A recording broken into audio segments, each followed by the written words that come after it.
Hello my dear students, welcome to IMS GATE Academy. First, just check the audio video is clear. Please confirm audio video is clear to you. Just confirm audio video is clear to you. Okay, I think so audio video is clear. So welcome once again, welcome to IMS GATE Academy. Myself Prateek Mishra, and I hope your GATE preparation is going well. My dear students, we have started with this quick revision session in order to help you to revise this entire concepts of engineering is precisely when we talk about civil and mechanical engineering. Today we are going to discuss about the concepts of strength of material, and these concepts will be helpful for you to solve questions that will be asked in your GATE examination. When I talk about strength of material, my dear students, so strength of material is a subject. So strength of material is a subject of some intermediate weightage of 4 to 8 marks, right? When we talk about civil engineering, it has a weightage of, for civil engineering, it has a weightage of 4 to 6 marks, but talking about mechanical engineering, strength of material has a weightage of around 8 to 10 marks. Huge number of questions are asked from strength of material for mechanical engineering students, right? When we talk about strength of material is one of the basic subject, the concepts of which will be required for structural analysis, for RCC, and for steel structures when we talk about civil engineering students. Similarly, the concepts of SOM are also required for theory of machine for mechanical engineering students, right? So when I talk about SOM as a subject, so SOM being one of the most important subject in your entire GATE preparation, huge amount of concepts or the basics of SOM are required to study or analyze the other subjects, right? Now talking about strength of material, in strength of material we totally focus on deformable bodies, right? If I have a body like this, and this body on the application of external load, if I apply external load over this body has a tendency to deform. So the study of deformable body comes under strength of material. When we talk about rigid body, that study comes under engineering mechanics, right? But for strength of material, we are talking about, or we will be talking about the deformable bodies. We will be talking about deformable bodies. Deformable bodies, right? So strength of material is the total study related to deformable bodies. Before starting with strength of material, let me discuss some of the assumptions that will going to help you to analyze this entire subject. So assumptions in strength of material is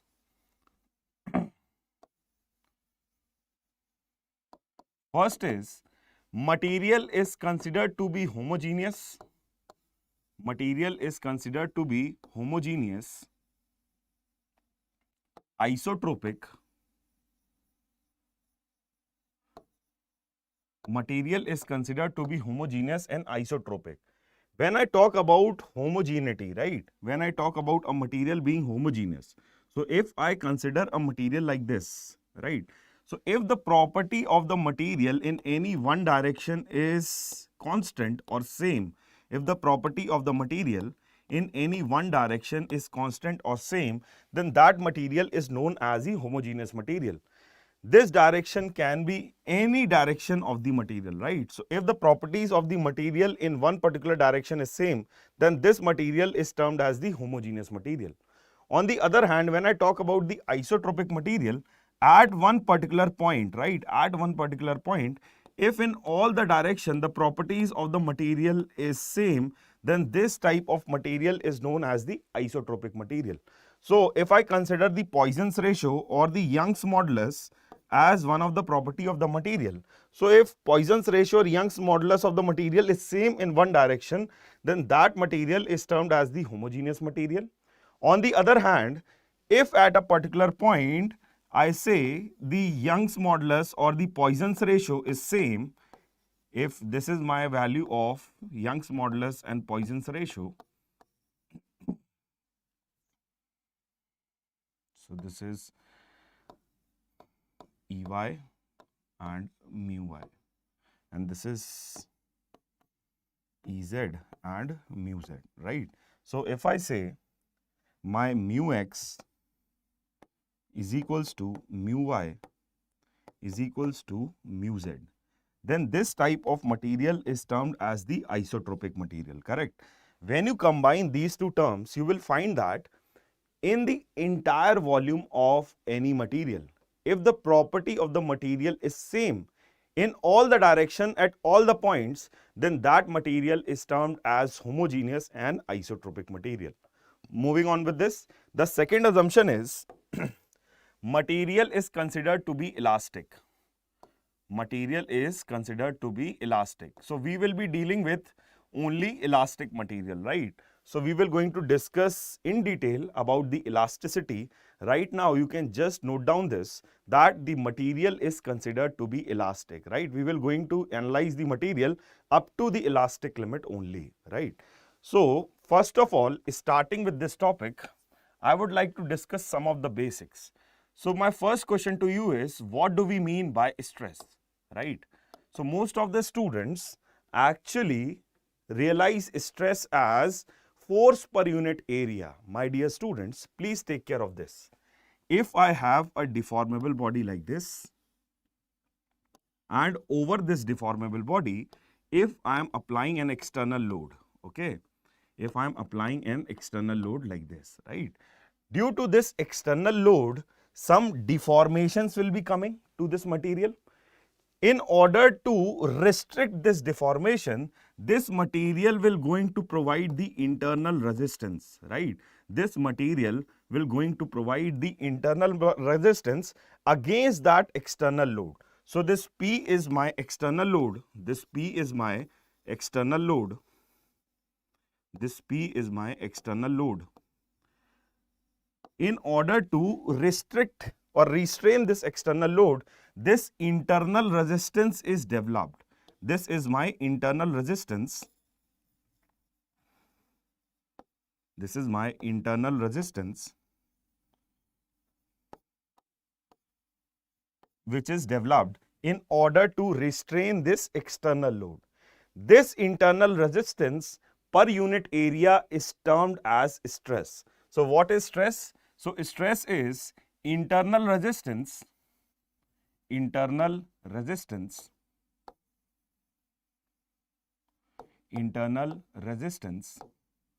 offered by body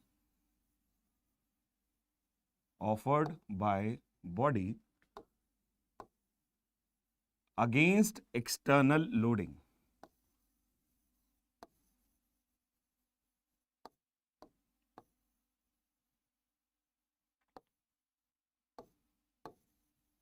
So stress is the internal resistance offered by body against external loading, right? No doubt the value of stress is calculated as P upon A, right? But this P is the external load, due to which you have some internal reaction, and the value of this internal reaction R will be equal to this P, right? So your stress is nothing but this internal resistance offered per unit area, and the value of this internal resistance will be equal to the external load. So indirectly the stress can be calculated as load applied per unit area, and this area is this cross sectional area, right? So this is my cross sectional area A. So this is my cross sectional area A. So this is how we calculate the stress. Stress is never the load per unit area. Stress is never load per unit area, right? Stress is the internal resistance offered per unit area. Okay, thank you. Chalo. So stress is the internal resistance offered per unit area. Okay. Now talking about this deformable body, when you apply external load over this deformable body, if you have this body and you are applying the external load like this is external load. Due to this external load P, this body will undergo some deformation. This body will undergo some deformation like this. So this is deformation delta L. If L is the length of the material, then this deformation per unit length is termed as, strain. So strain is denoted by epsilon. This is deformation delta L per unit length, right? So this is my strain delta L upon L, right? Now talking about stresses and strain, I would like to tell you these stresses are of two types. Stresses and strain are of two types. Let's discuss first about stresses. When we talk about stresses, first one is known as the engineering stress. Engineering stress that we use for our analyzing our particular structure. And second one is our actual stress.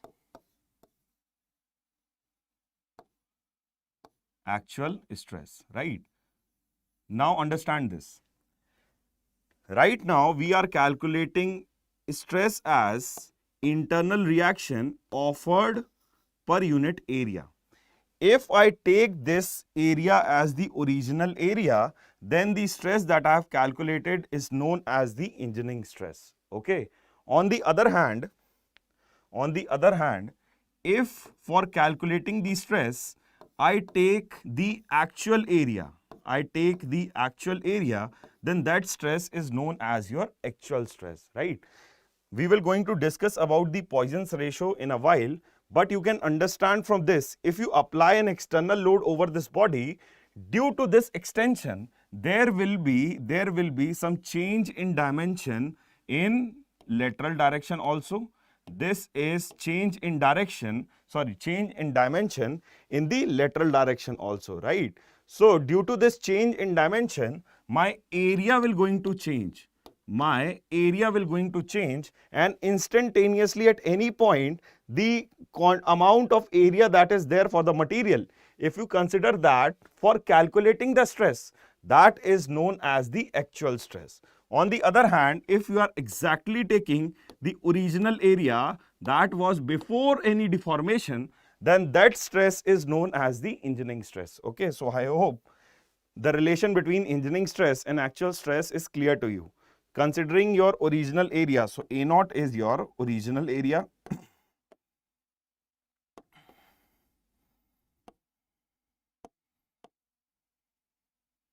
and A is your actual area or instantaneous area.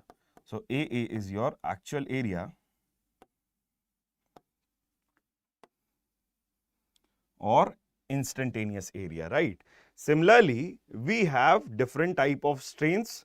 So strains are again of two types, engineering strain and actual strain. So see this.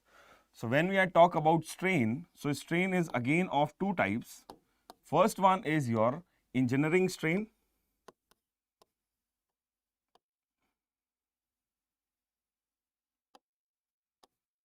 And second one is your actual strain.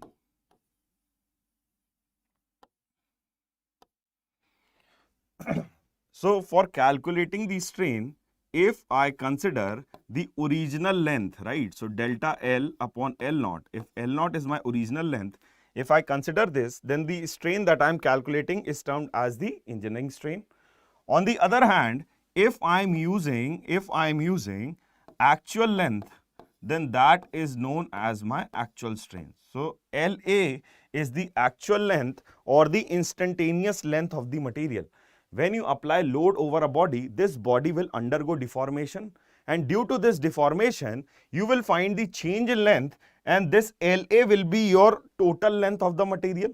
So this LA is your instantaneous length, right? So this is how you calculate the engineering strain and the actual strain. Okay. Now there is one simple relation between actual stress. So actual stress sigma is equals to your engineering stress sigma naught into 1 plus minus epsilon naught, right? So this is one of the relation that you should keep in your mind for calculating your actual stress. Okay. So these are some of the basics that we will be requiring for analyzing this subject. Okay.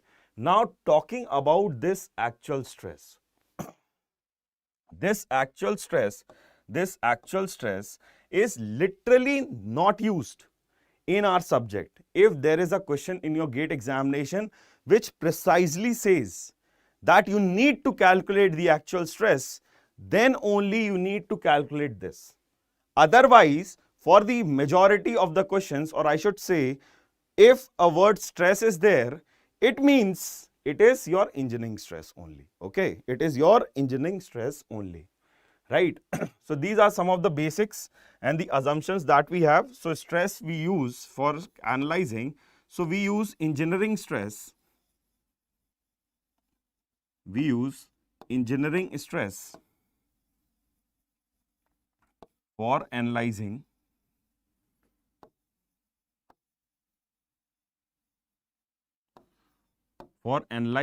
any structure, for analyzing any structure or body, right?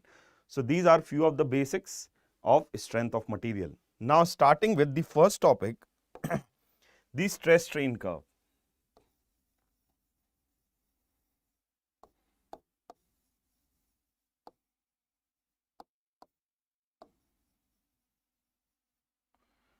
I'll draw the stress strain curve for mild steel.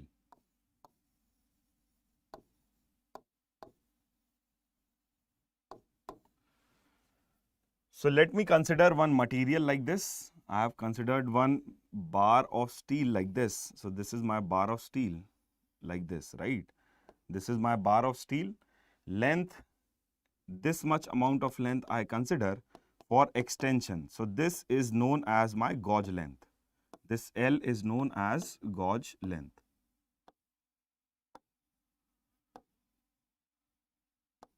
I will going to consider the extension over this length only, and this length is known as the gauge length. The diameter of the bar is D. This is diameter of the bar, which is D, and the ratio of length is to diameter. The ratio of length is to diameter should be equal to 4. So these are some of the standards that we need to use for analyzing this bar to have the stress strain curve. Okay. Now talking about how to plot this stress strain curve, or how the stress strain curve is plotted. So we take this material and we apply load over this material like this. When we apply load over this material, there will be deformations that will be coming to this material. And due to this deformation, in order to restrain this deformation, this material will going to offer the internal stress, okay, internal resistance. And this internal resistance per unit area is termed as stress. Okay, so the first thing is, when you apply load over this material will have a tendency to get deformed. Okay, due to this deformation, in order to restrict this deformation, there will be internal resistance offered by this material, and this internal resistance offered per unit per unit area is termed as stress. So when you plot the stress strain curve for mild steel, so let me just quickly draw this. So on the x-axis, I have plotted strain. X-axis, I have plotted strain, and on the y-axis, I have plotted stress. Parameter which is independent is always plotted on the x-axis, right? So due to this extension, there will be some internal resistance that will be offered, and this internal resistance is termed as stress. So the basic cause is strain. So this is an independent parameter, and due to this strain, there will be stress coming over the material. Okay, that's why strain is always plotted on the x-axis. So when you apply load over this material and you increase the amount of load, you will get an initial curve like this.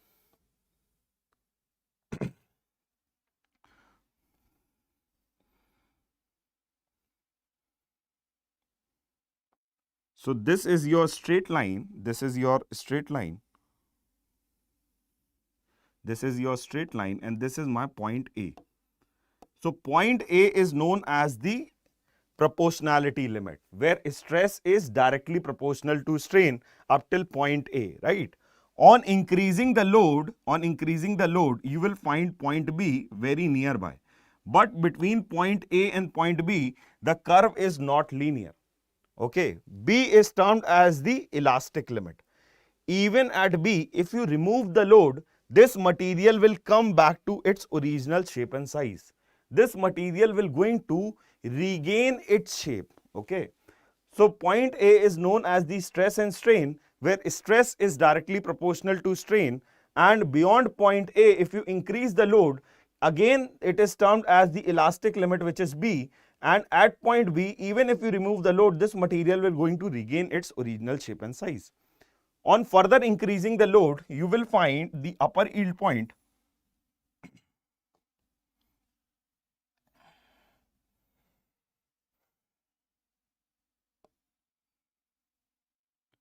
This is C dash, and then you have C. So C dash is known as the upper yield point, and beyond point B, your plastic region starts, right? So till point B, this is your elastic region. This is your elastic region. And beyond point B, you have the plastic region. You have the plastic region, right?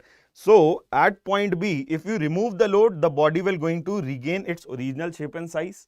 But beyond point B, any increase in load will going to cause some amount of permanent deformations. Okay.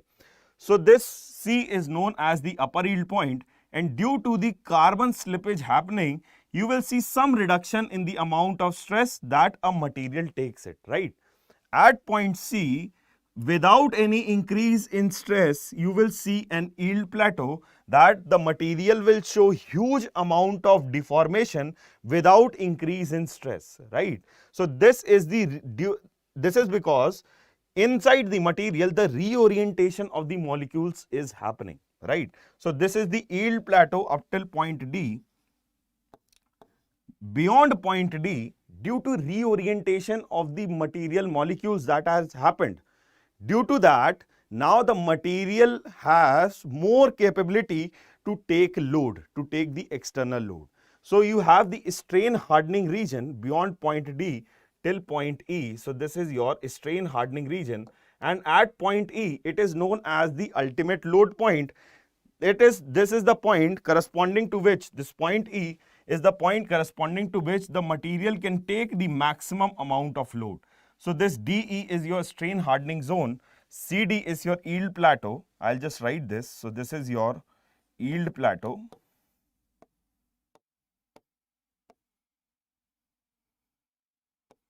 So this CD is your yield plateau. Your DE, this zone, is known as strain hardening zone.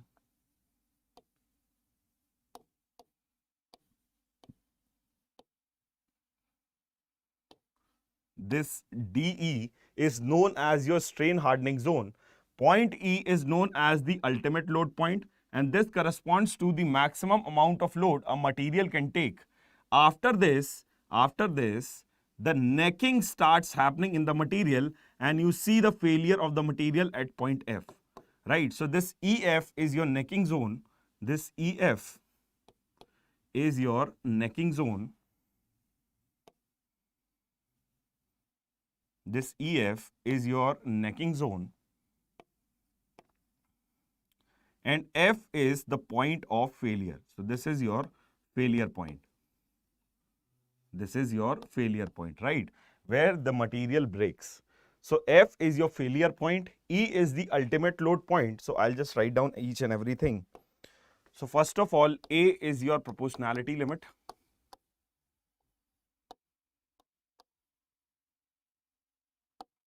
Point B is your elastic limit.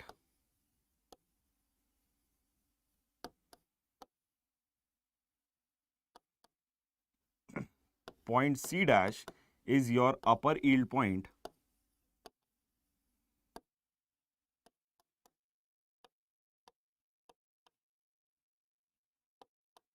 C is your lower yield point.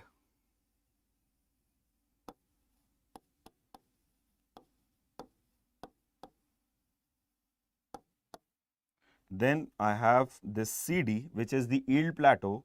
D is the point from where strain hardening starts. Strain hardening starts.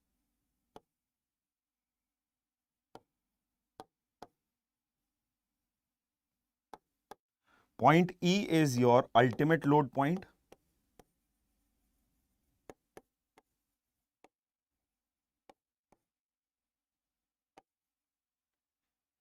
And F is the point of failure, where the failure of the material happens, right? So F is your point of failure.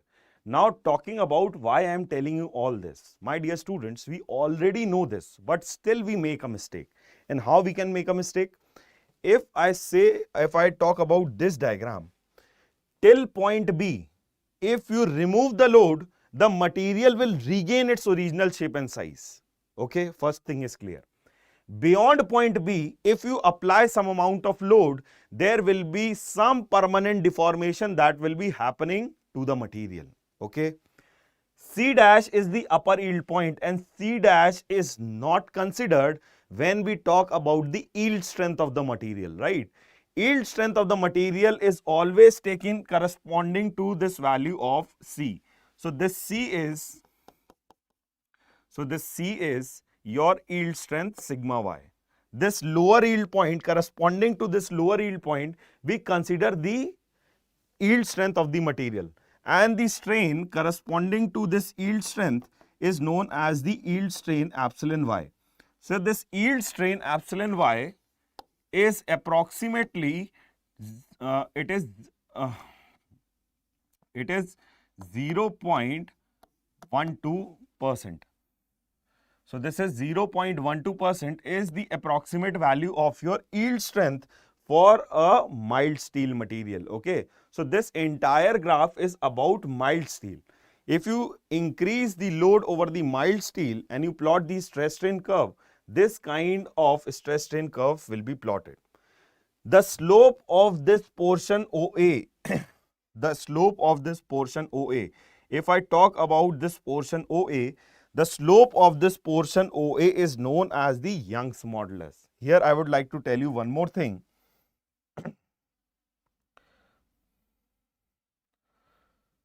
So what is Young's modulus?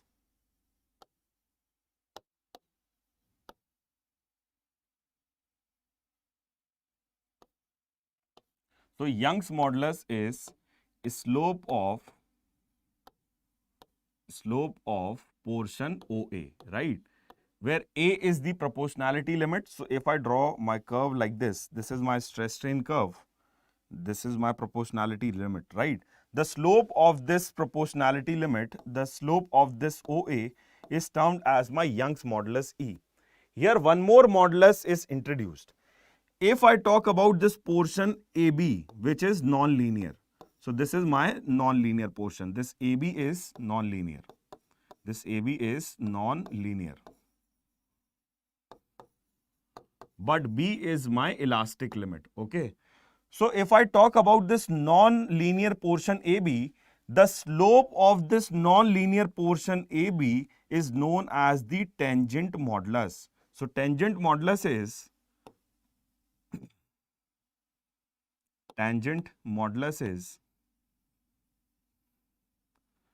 slope of non-linear portion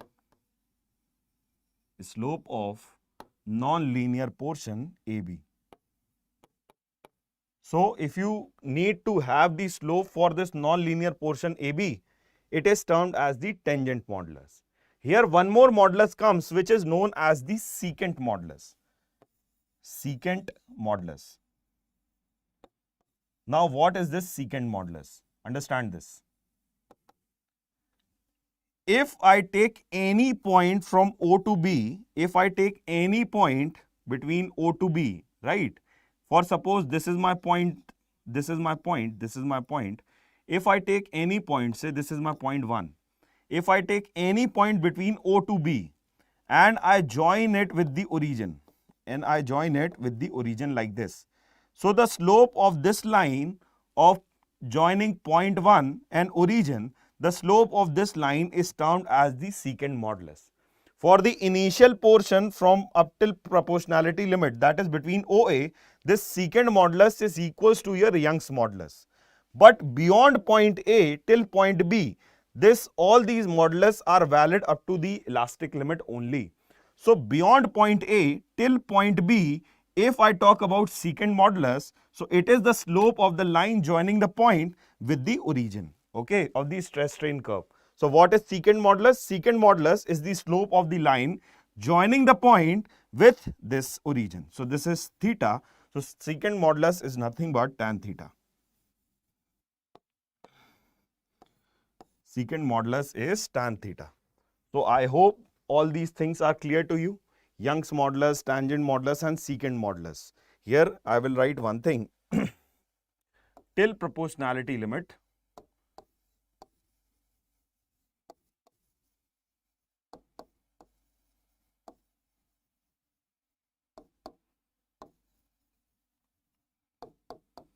that is up till point A, secant modulus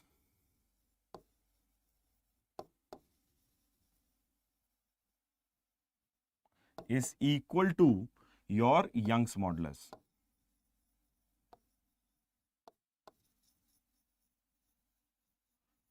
So you can expect one statement in a multiple select type question from this fact, okay? You can analyze this. You can analyze this secant modulus and tangent modulus by observing the stress strain curve up till the elastic limit only. Beyond elastic limit, we need not to worry about all these moduluses because they will be different, right? We will be talking about these moduluses up till point B. So the slope of OA is termed as Young's modulus. Beyond A till B, the slope of this non-linear curve is known as the tangent modulus. And if I talk about secant modulus, it is the slope of the line joining origin with the point up till elastic limit. Okay, so if I have considered one point, so this slope of the line is known as the secant modulus. Okay, so all these moduluses are clear to you. Now talking about next important law, that is known as the Hooke's law.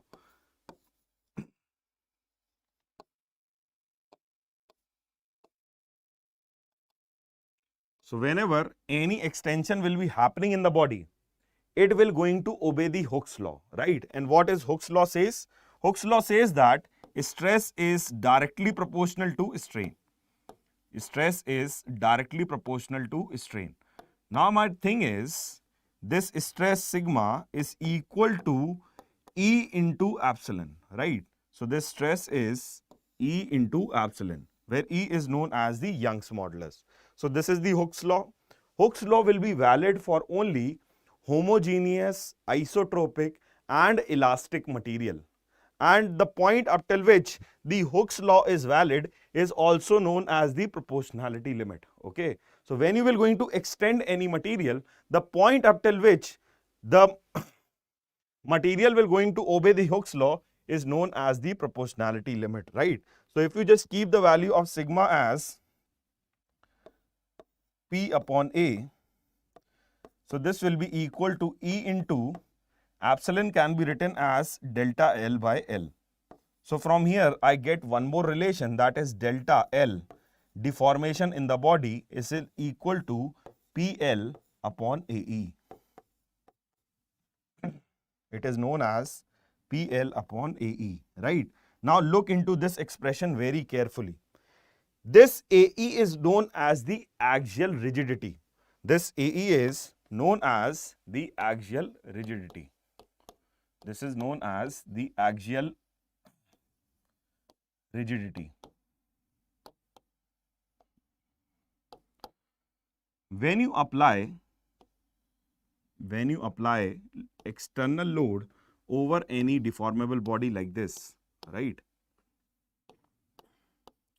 If you apply external load over any body, this external load has a tendency to deform the body. Now the thing is, why I'm talking about axial rigidity, suppose for a material if axial rigidity is high, this serves as a parameter to govern how much amount of resistance will be offered by the material. If the axial rigidity of the material is high, then the resistance offered by this material against this external loading will also be high. Okay.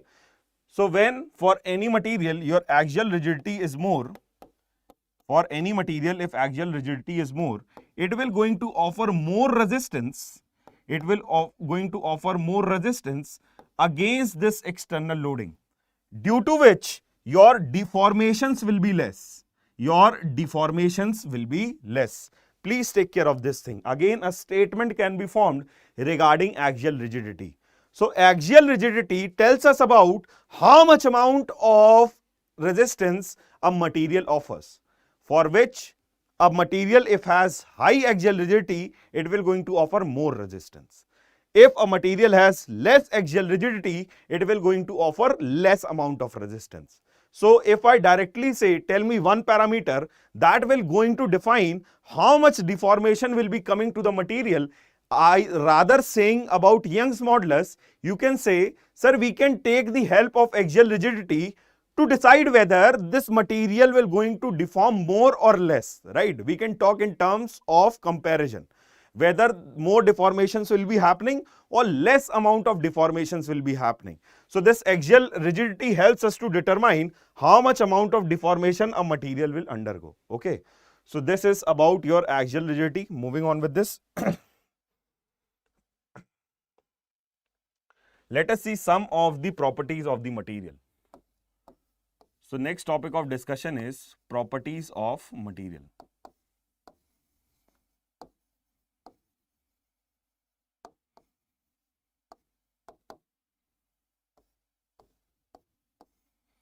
First one is known as the ductility.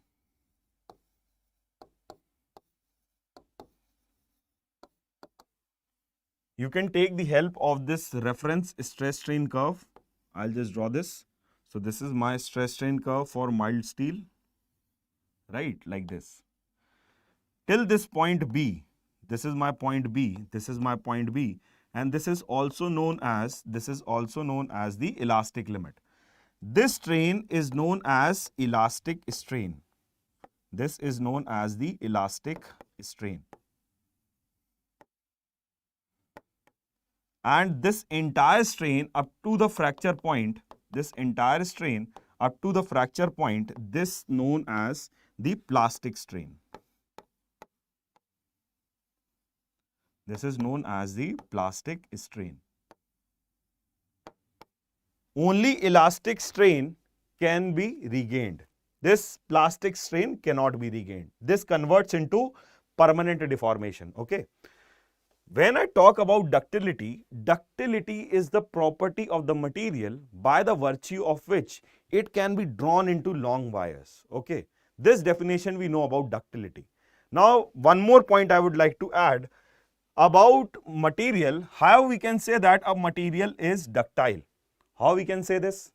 If a question is there, tell me whether out of these four material, which material is more ductile or which material is brittle or ductile.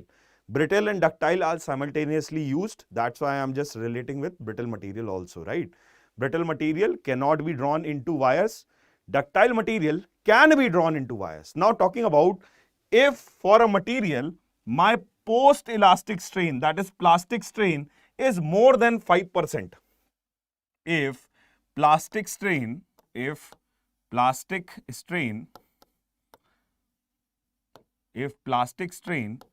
more than 5%, if plastic strain is more than 5%, then the material is termed as a ductile material. Okay.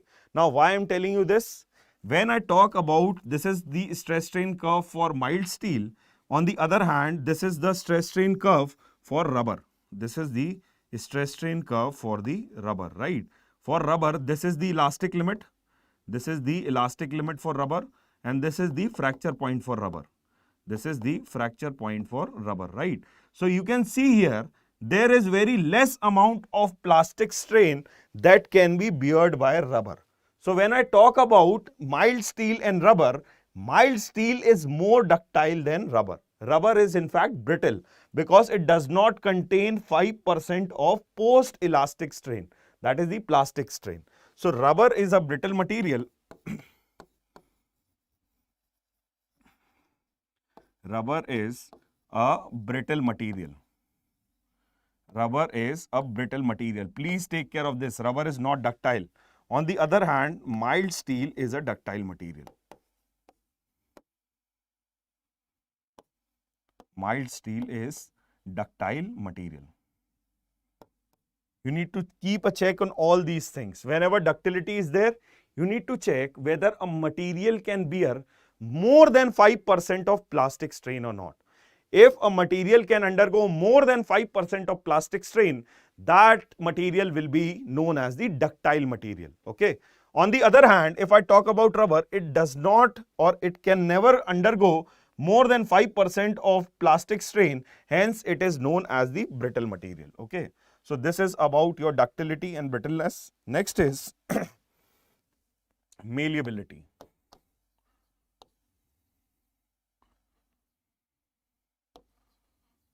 So malleability is a simple property of a material. Due to malleability, a material can be drawn, or a material can be bent, or a material can be, this material can be formed into thin sheets, right? Material can be deformed into thin sheets.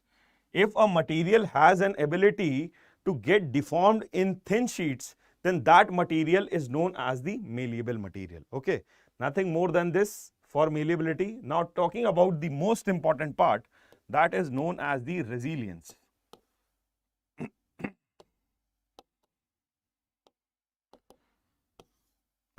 Okay, now talking about this resilience. So resilience is basically the strain energy stored. I am just writing down the definition first, then we will understand this. It is the strain energy stored up to elastic limit. Up to elastic limit, right? Now understand this. When we talk about loading any material, we are talking about gradually applied load, right? We are not talking about the impact loading. We are talking about the gradually applied load. For a gradually applied load, if I plot the load versus deformation plot, if I plot a graph between load versus deformation, so this is my load on the y-axis and deformation delta on the x-axis. So this plot will be like this. I am gradually increasing the load. I am gradually increasing the load and reaching up to this load of P. For this gradually applied load, area under this load deformation curve is known as the resilience. Area under this load deformation curve is known as the resilience. So this area is known as the resilience. So for gradually applied load, this is the plot for gradually applied load.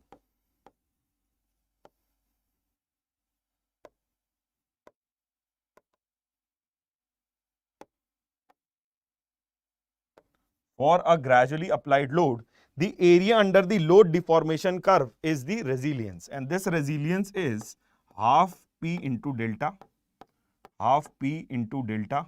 This delta can be written as, PL upon AE. So resilience comes out to be P square L upon 2AE. So this is the amount of strain energy which is stored in the material up till elastic limit, right? So this is the amount of strain energy that is stored in a material due to gradually applied load till the elastic limit, right? So when we talk about resilience, we will be talking about load versus deformation curve. Now one more point. What do we mean by modulus of resilience? So the next term is modulus of resilience.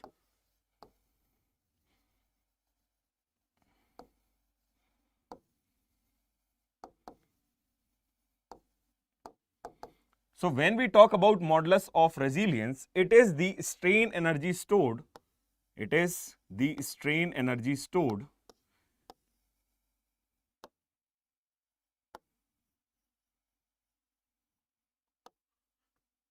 up to elastic limit, up to elastic limit up to elastic limit per unit volume of the material, per unit volume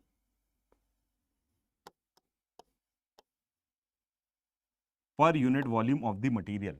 So modulus of resilience is nothing but the elastic strain energy stored in a material per unit volume, right? So when we talk about modulus of resilience, we see the stress strain curve. So this is my stress strain curve. So this is stress on the y-axis and strain on the x-axis. And we will consider only the plot up till your elastic limit, right? So this is my elastic limit B. So area under this stress strain curve up till elastic limit, this area is known as modulus of resilience. This area will going to give us directly the value of strain energy is stored per unit volume. Please mark this word. This is important, right? So this is the strain energy stored per unit volume. So modulus of resilience is half into sigma into epsilon, right? So this epsilon can be written in terms of sigma as 2 into, this epsilon can be written as sigma by E. So this comes out to be, modulus of resilience comes out to be sigma square by 2E. So this is my modulus of resilience. Modulus of resilience.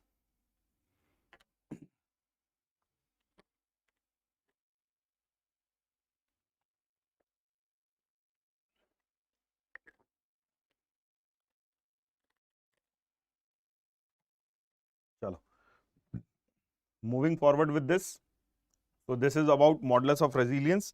Next is toughness.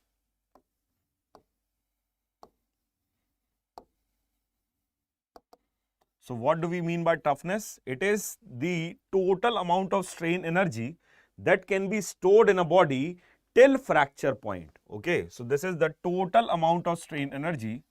It is the total amount of strain energy. It is the total amount of strain energy. It is the total amount of strain energy is stored in a body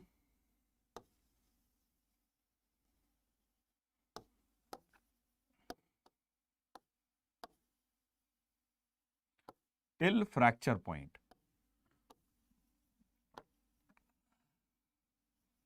Till fracture point.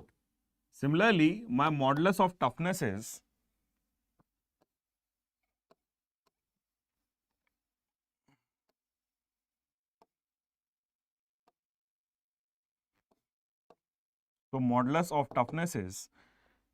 this toughness, that is the total amount of strain energy stored in a body till fracture point per unit volume.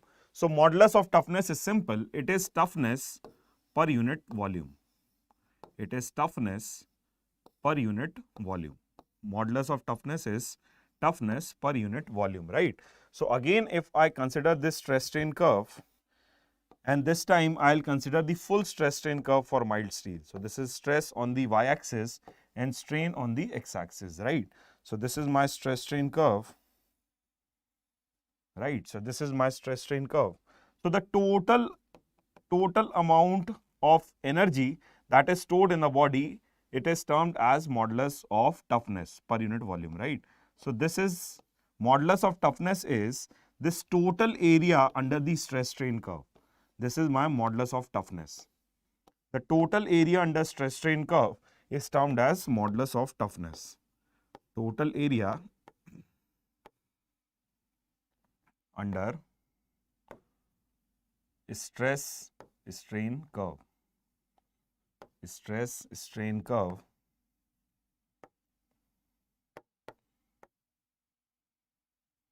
is termed as or is called modulus of toughness. It is called modulus of toughness. I am writing in short.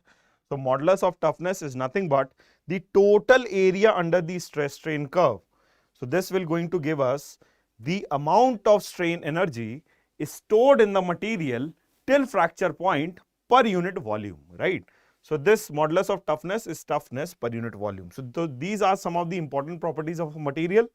that you need to keep a check, right? So hopefully if any question is asked from the properties of the material, we have enough content or the data to answer all those questions. Okay, now moving forward with this. The next topic of discussion is simple stresses.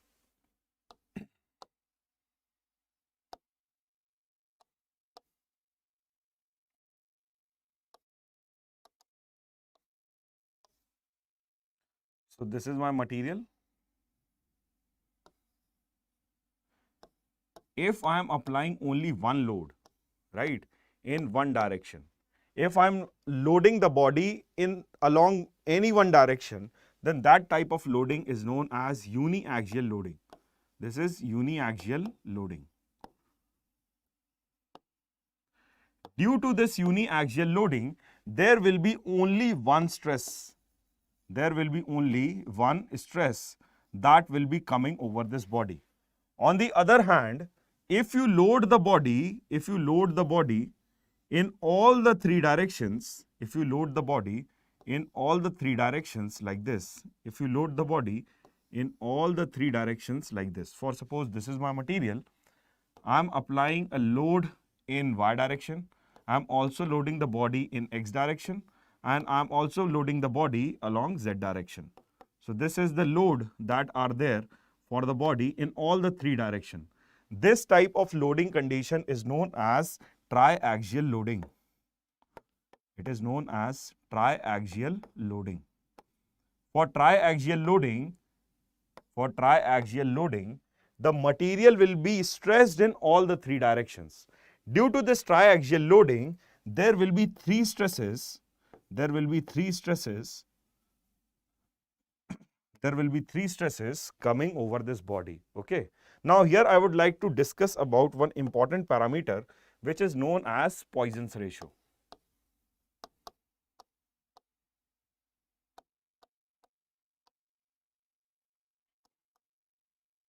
So Poisson's ratio is denoted by mu, and it is calculated as negative of lateral strain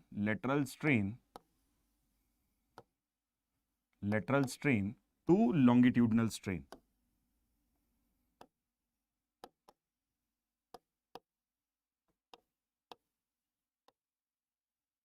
Lateral strain to longitudinal strain, right? So this is how Poisson's ratio is calculated. I hope you know this. If you load the body like this, right? For suppose I am loading the body like this. If I have loaded the body like this, so due to this loading, this body will undergo some deformation. Okay. So this is the new shape of the body. So no doubt this is going elongation by delta L, but there will be some change in this width. There is some delta B due to this external load, right? No doubt the material is getting extended, but the thickness of the material or the width of the material is getting reduced. So by how much amount this thickness is getting reduced, this is explained by Poisson's ratio. That by how much amount the material thickness is getting reduced. Okay. So this is the Poisson's ratio. Now talking about the different type of stress, or I talk about stress tensor.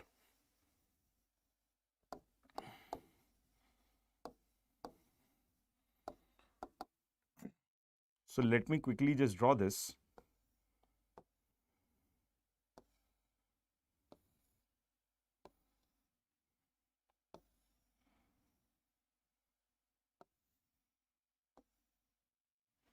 So this is my block. For this block, I have one stress XX. This is XX. Then I have one stress sigma YY.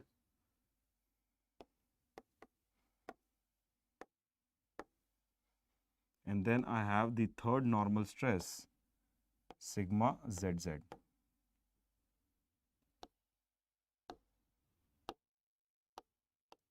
When you observe these stresses, I have written two terms. Okay. So when I talk about sigma XX,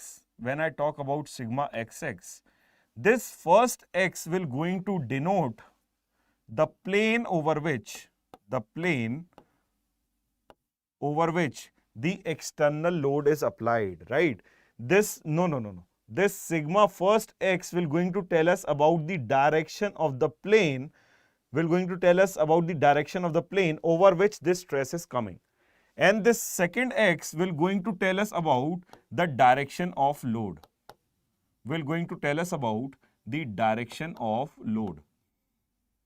So when I talk about sigma xx, so sigma xx is the normal stress coming over the xy plane or xx plane, this yz plane, right? So for this yz plane, the stress coming in the x direction is denoted by sigma xx due to the load in x direction, right?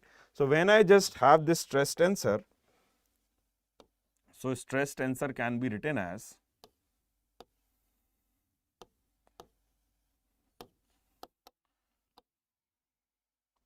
so this is sigma xx, then I have your tau xy and tau xz. Then I have tau yx. Then I have sigma yy. Then I have tau yz. Then I have tau zx, tau zy, and sigma zz. So this is the stress tensor that is considered for analyzing, right?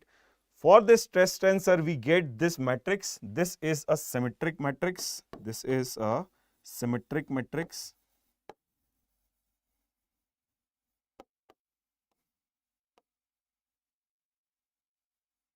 This is a symmetric matrix where the diagonal element, these diagonal element represents the normal stresses. Diagonal element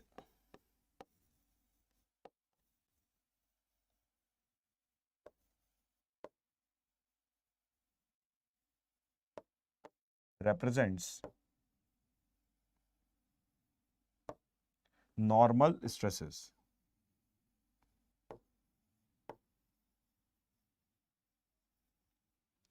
Diagonal element represents the normal stresses and remaining other elements represents your shear stresses. Corresponding to this, right, we will going to have the strain tensor. Corresponding to this, we will going to have the strain tensor.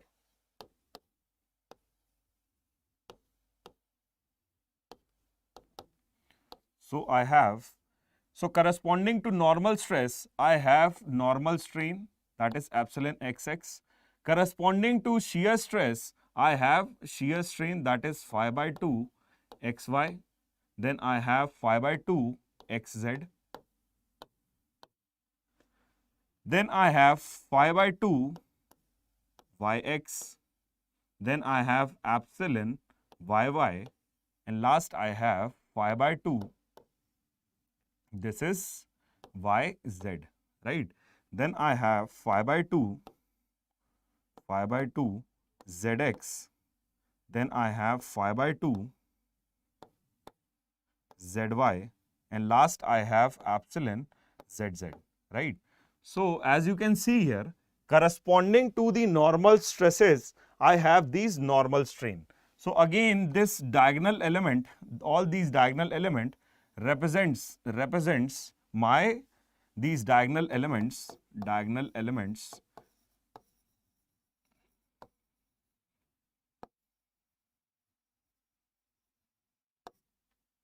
represents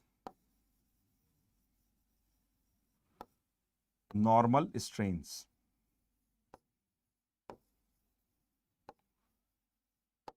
And all the other elements represents your shear strain. Okay, thank you so much. Thank you so much, Surya sir.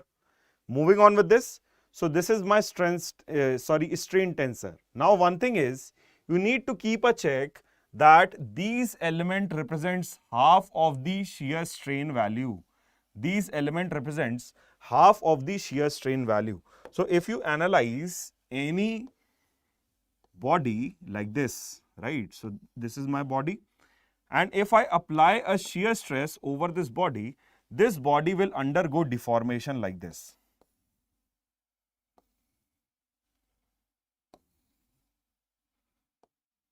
This body will undergo deformation like this, okay?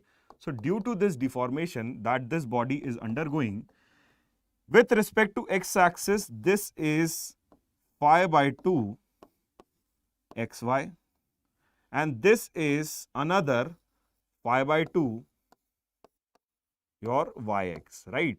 So when you add these two, you will get the total value of shear strain that is coming due to this shear stress tau. Due to this shear stress tau, the total shear strain that will be coming, is equal to the sum of these two values, that is phi by 2. So phi by 2 xy plus phi by 2 xy or yx, one of the same thing. So from here I get the value of shear strain as phi xy, right? So half of the shear strain will be coming along the x-axis and half of the shear strain will be coming along the y-axis. So this is how you need to tackle all these problems, okay? Moving with this, next is the differential form of calculating these strains. So differential form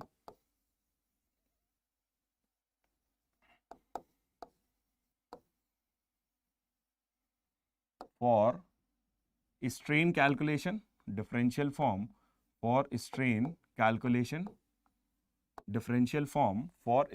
calculation, right? So if u, v and w are the deformations,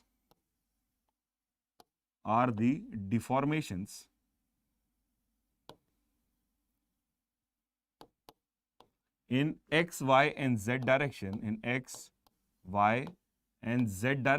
right? So your normal strain that is epsilon x can be denoted by epsilon x, can be calculated as del u by del x. Similarly, your epsilon y can be calculated as del v by del y, and your epsilon z can be calculated as del w by del z. So these are the normal strains that will be coming. Now a equation can be there, right, in your question. Using that equation, you need to find out these normal strains.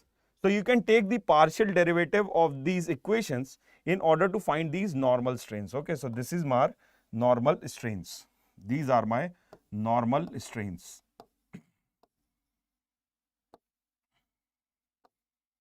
So these are my normal strains.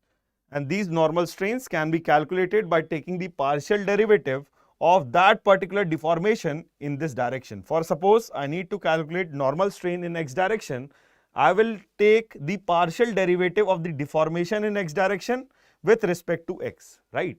On the other hand, if I need to calculate the shear strain, right? If I need to calculate the shear strain,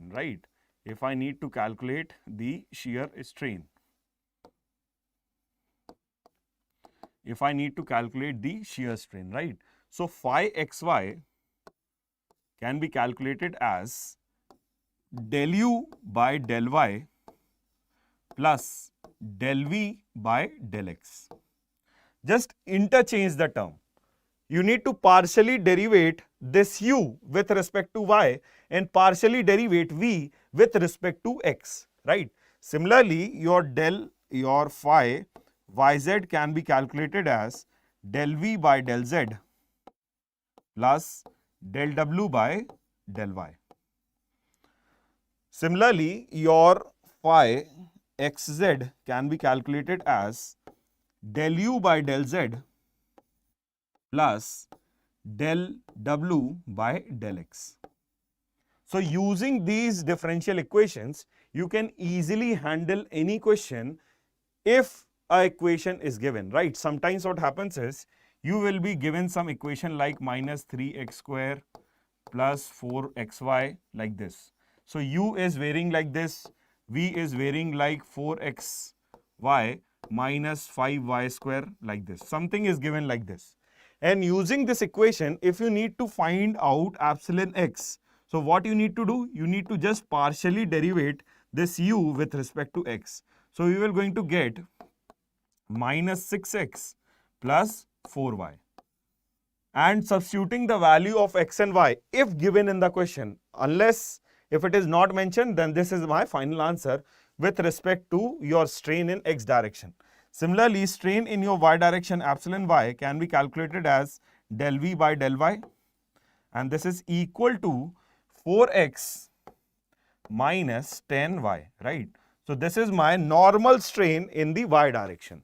Similarly, I can calculate the shear strain using this u and v, right? So if I calculate the shear stress,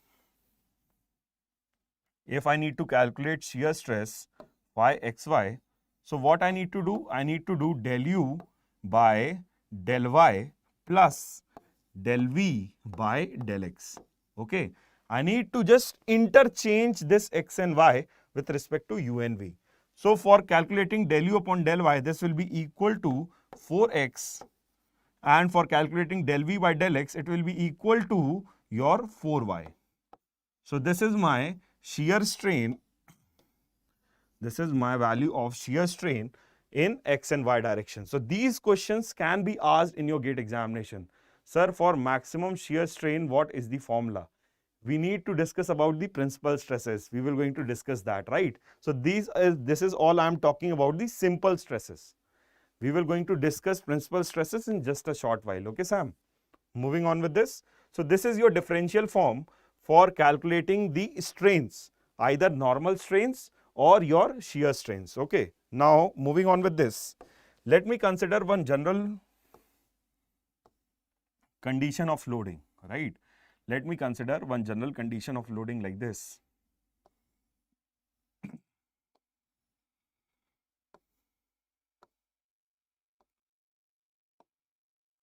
So I am considering triaxial loading in which sigma x is there, sigma y is there, and then your sigma z is there, right? So this is my sigma z. So all the three stresses are acting over the material. So if I need to calculate the total amount of strains that are coming in x, y and z direction, I can easily calculate. If I need to calculate epsilon x, so this will be equal to sigma x upon E. Then the Poisson's effect of this stress sigma y, so minus mu times of sigma y upon E, and then the Poisson's effect of this stress in the z direction. So this is minus mu times sigma z upon E, right? So this is the total strain coming in x direction. Similarly, your epsilon y can be taken as sigma y by E, this is sigma y by E, minus the Poisson's effect due to this sigma x, so minus mu sigma x by E, and then the Poisson's effect due to this stress in the z direction. So this is minus mu times sigma z by E, right? And last one is your epsilon z can be calculated as sigma z by E minus Poisson's effect due to stress in x direction, that is mu times sigma x by E minus mu times sigma y by E, right? So these are the values of strains that will be coming in x, y and z direction. When I talk about these strains, total strain or volumetric strain, your volumetric strain epsilon v is nothing but your strain in x direction plus strain in y direction plus strain in z direction, right? So this is your volumetric strain. So epsilon v is your volumetric strain.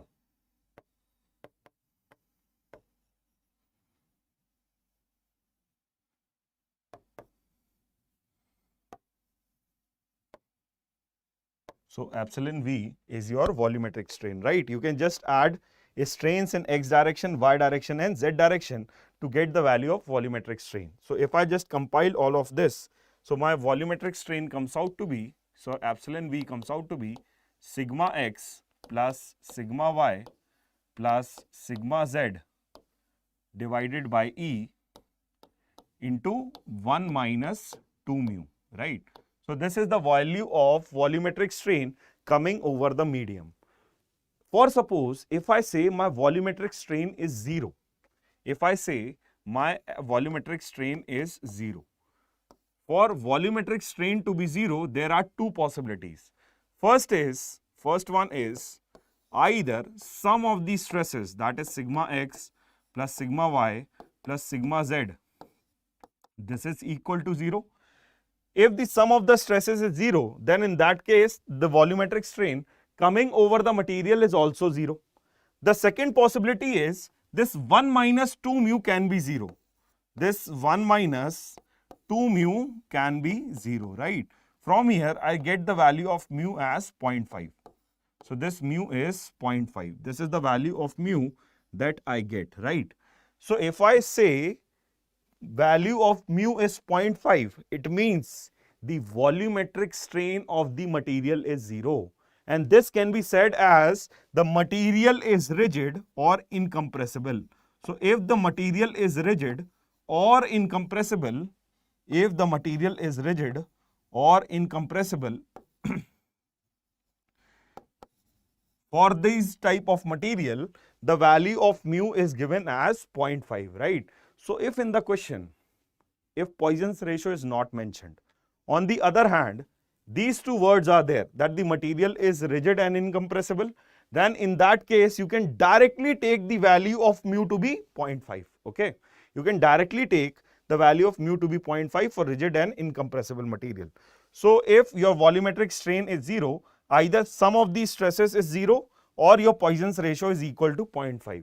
So these two are the possibilities for your volumetric strain to be 0, okay? So hopefully this is clear to you.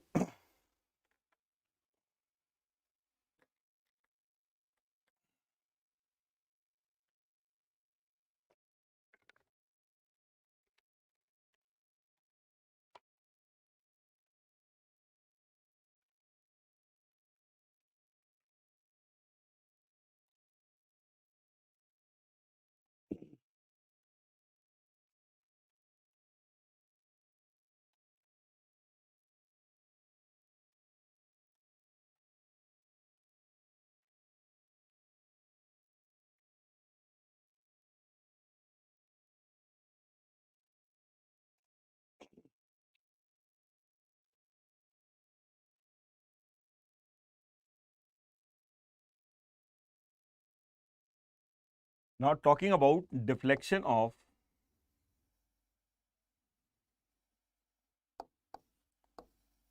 non-prismatic bar.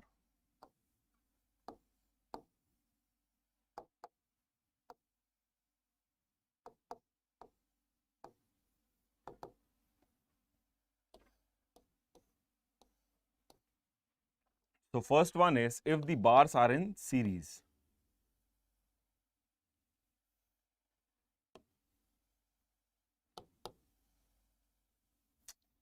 If the bars are in series. So for suppose I have these bars like this.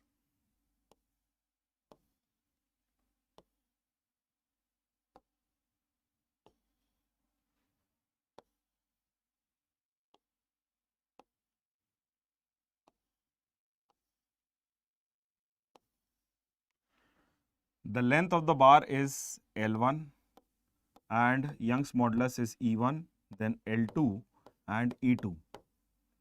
And last one is L3 and E3. So for these type of bars which are in series, if you apply an external load, right? If you apply an external load like this, first of all, in all these bars in series, load will be same. In all these bars in series, the load will be same. For the bars in series, first thing is load will be same. Load is same in all the bars. Load is same in all the bars. Next is, sir, please give the elastic modulus and shear modulus relation. Okay. I'll just talk about them just after this, okay? So for bars in series, the load is same. Next is your total deformation delta is the sum of the individual deformation, that is total delta is equals to delta 1 plus delta 2 plus delta 3 and so delta n. So this is delta 2, delta 3 till delta n, right? So this is your total deformation. Your total deformation will be the sum of the individual deformation of the bars. Usually in the question, the value of E is same for all the bars. In fact, if the value of E is different, you need to keep a check while calculating the deformation of the individual bar. Okay. Next is if the bars are in parallel. If the bars are in parallel. If the bars are in parallel, right? So if I'll just join two bars like this, these are the two bars clamped at the end.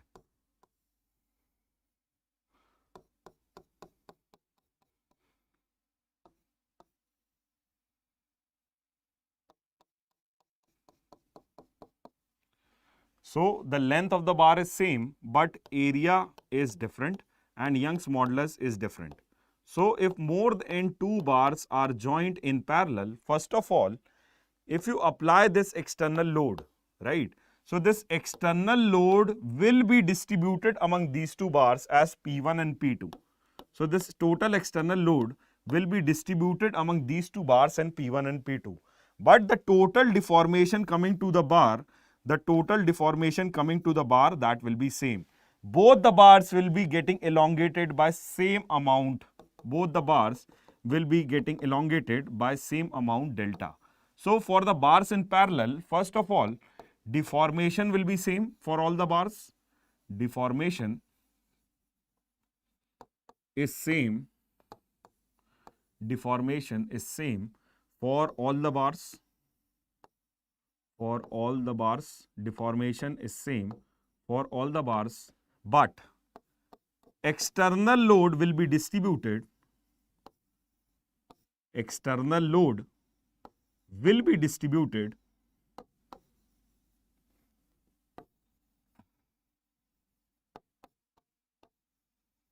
but the external load will be distributed among these bars. Now, how to quickly get this external load, right? So there is one quick shortcut for this. If you need to calculate the value of P1, so value of P1 is the weighted average of this P with respect to this axial rigidity, right? So P1 can be calculated as P into A1 E1 divided by A1 E1 plus A2 E2.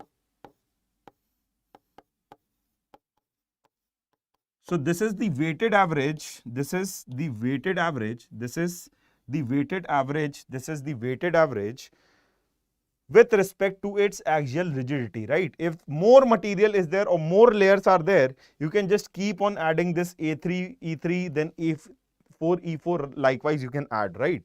Similarly, the value of P2 can be calculated as, so your P2 is P A2 E2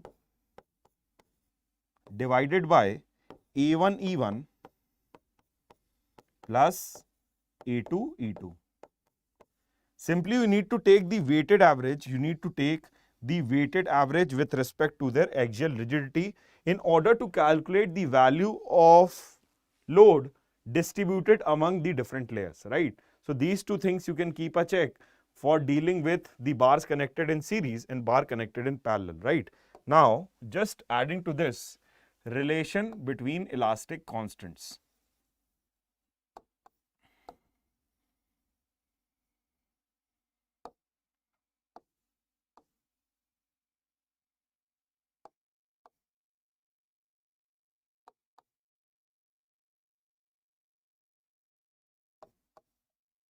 So relation between elastic constants, right? Elastic constants. So first of all, I'll just write down E is the Young's modulus.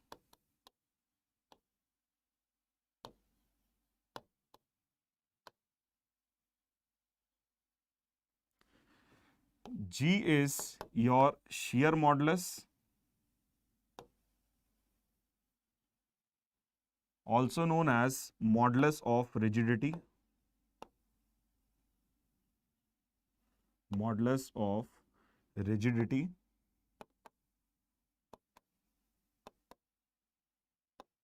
Your K is your bulk modulus.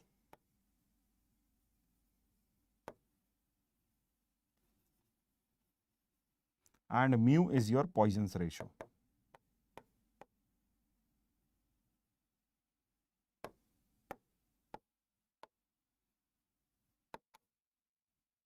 Right.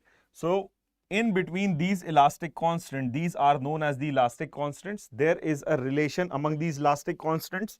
So according to first relation, E is equals to 3k into 1 minus 2 mu.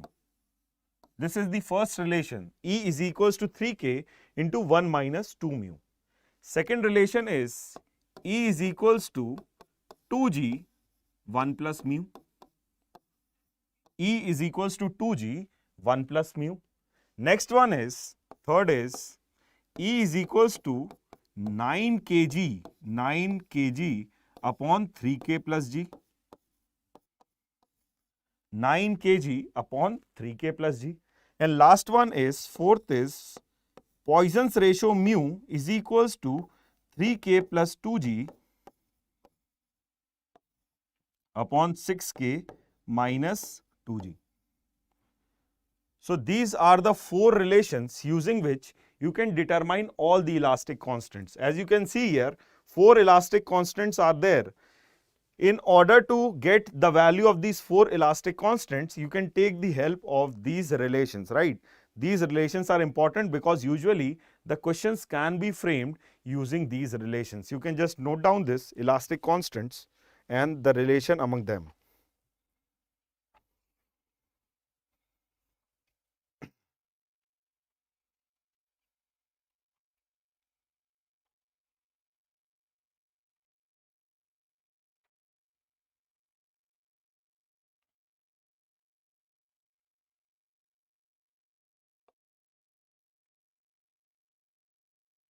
Next is your material, type of material and number of independent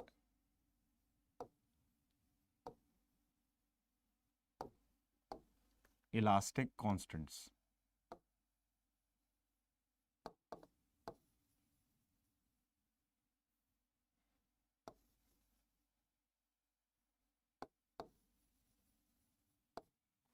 So if your material is isotropic,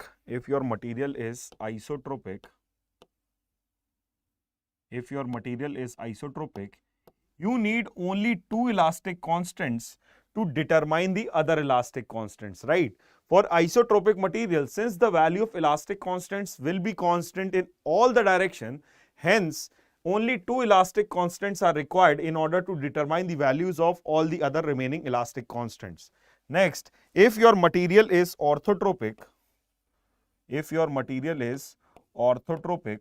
orthotropic material are those material in which the properties of the material is same in three mutually perpendicular direction. If the properties of Young's modulus or Poisson's ratio is same in three mutually perpendicular direction, then that material is known as orthotropic material. For orthotropic material, you require 9 number of independent elastic constants to determine the other constants, right? Next one is your non-isotropic material.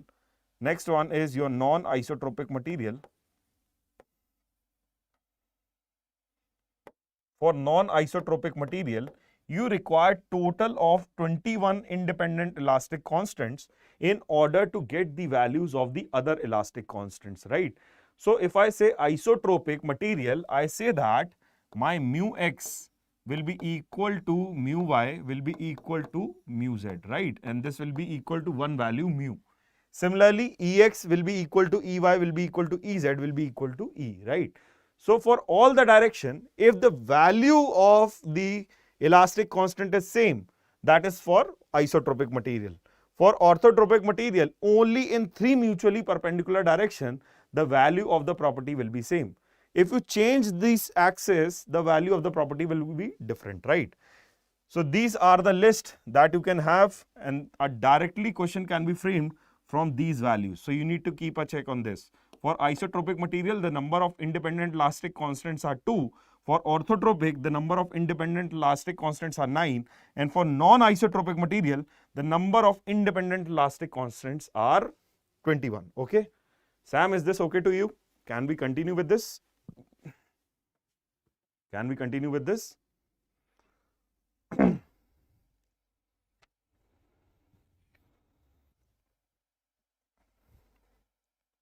Next is deformation of the bar under its own weight.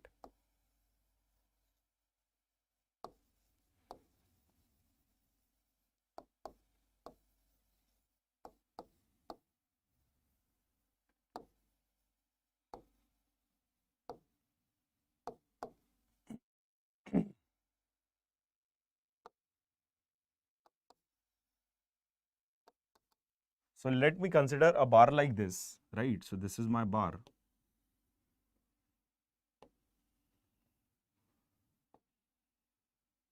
And no load is applied over this bar.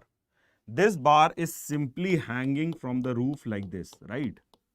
But due to the weight of the bar, this bar will be undergoing deformation. So if I write few things about this bar, the unit weight of the bar is gamma. Gamma is the unit weight of the bar. This is the unit weight of the bar. E is the Young's modulus of the bar. Young's modulus of the bar. L is the length of the bar. L is the length of the bar. This L is the length of the bar. This is L. A is the cross-sectional area of the bar. A is the cross-sectional area of the bar. For this bar, the cross-sectional area is A. So this deformation under its own weight is given by, gamma L square divided by 2E. Please keep this relation in your mind. There can be a statement in the examination saying that, tell me whether this deformation under its own weight is dependent on area or not, right? There can be relative question. If I say for this question, if I say the length is increased to 2L and area is increased to 4 times, tell me what will be the change in deformation of the bar under its own weight, right? So if you directly know this relation, delta is equals to gamma L square divided by 2E, you can relate from this relation that there is no effect of change of area in the deformation of the bar under its own weight. But there will be effect of the change in length. So now my delta 1 will be like this, gamma into 2L square divided by 2E. So this will be 4 gamma L square divided by 2E. So my delta 1 will be 4 times of delta. Delta 1 will be 4 times of delta, right? My delta 1 will be 4 times of delta. These simple easy questions can be framed from this topic. So you can keep a check on how the deformation is happening under its self weight, okay? So for the deformation under its self weight, gamma L square divided by 2E. This deformation will going to directly depend on the unit weight of the material. It will going to depend on the length of the material and the Young's modulus of the material, okay? So this is all about the deformation of the bar under its self weight. Now, next.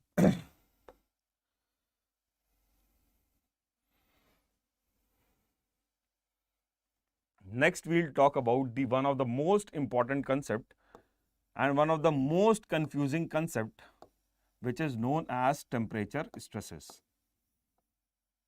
Now, temperature stresses is simple. The only thing is how you see the temperature stresses. If you can feel or see the temperature stresses that is there over the material, right, you can very easily calculate these temperature stresses, right? The only thing is you need to see whether the temperature stresses will be coming to the material or not. So my question to you is, tell me, if I have a bar and if I increase the temperature of the bar, will any stress come over this bar? Yes or no? Please tell me, will there be any stress coming over the bar?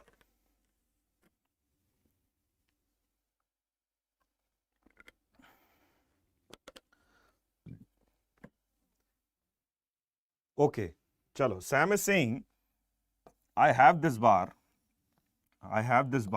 right? I'm not applying any load over this bar, okay? I'm not applying any load over this bar. I'm simply increasing the temperature of this bar, that's all.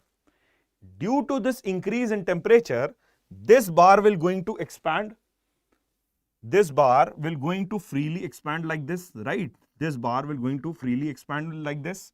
And we know that this expansion delta is equals to L alpha T, L alpha delta T. This is L alpha delta T. This is the free expansion, right? What I did, I took one bar and I have simply raised the temperature. So due to this, there will be free expansion of the bar. No stresses are coming over this bar, okay? So Pulpak Vijay is saying correctly, no stresses will be there over the bar. When you freely expand the bar, there will be no restraining forces that will be coming over this bar. Now talking about second condition, I have a bar like this, but I have restricted this bar on the either side. I have fixed this bar on the either side, right? I have fixed this bar on the either side. Now I am increasing the temperature.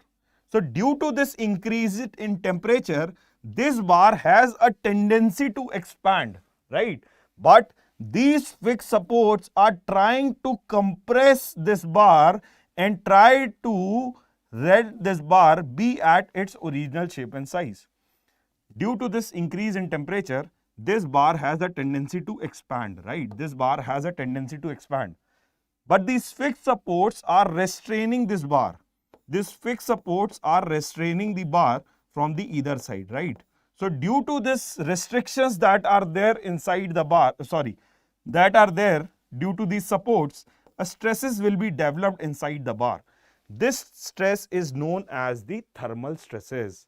This stress is known as the thermal stresses. So Nitesh is also saying, okay, so when you freely expand the bar, there will be no stresses.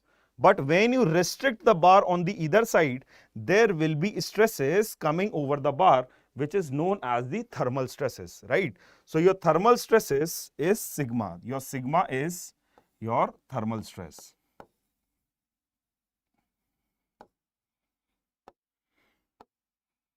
Your sigma is your thermal stress.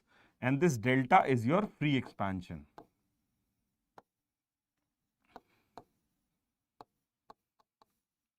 This delta is your free expansion, right? So when we deal in thermal stresses, we always talk about the compatibility equations, right? So if I have fixed this bar, there will be no deformation happening to this bar. So I can say the delta for this bar is 0. For this fixed bar, the delta will be 0 because this bar will not move from its position due to the fixed support on the either side, right? So delta for this bar is 0, and when we write equation in terms of deformation, these are known as compatibility equations.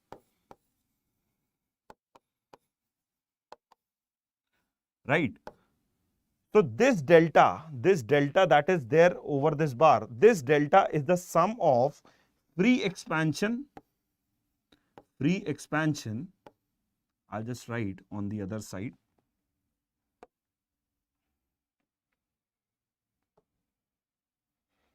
So this delta is due to free expansion of the bar, free expansion due to delta T, right? So due to this increase in temperature, the bar has a tendency to expand, but these restrictions on the either side will try to compress the bar, due to which your compressive stresses will be developed inside the bar. So due to this compressive stresses, negative strain will be there over the bar, and this negative strain will be written as effect of sigma, that is the thermal stress that is coming in the bar. So from here I can write this free expansion as L alpha delta T, and this effect of sigma can be written as minus times of sigma by E. So this total deformation delta can be written as LL for delta T minus sigma by E, and this is 0. So this sigma is known as the thermal stress. This sigma is known as the thermal stress. Right. Now, for this bar, where we have fixed both the ends, like this.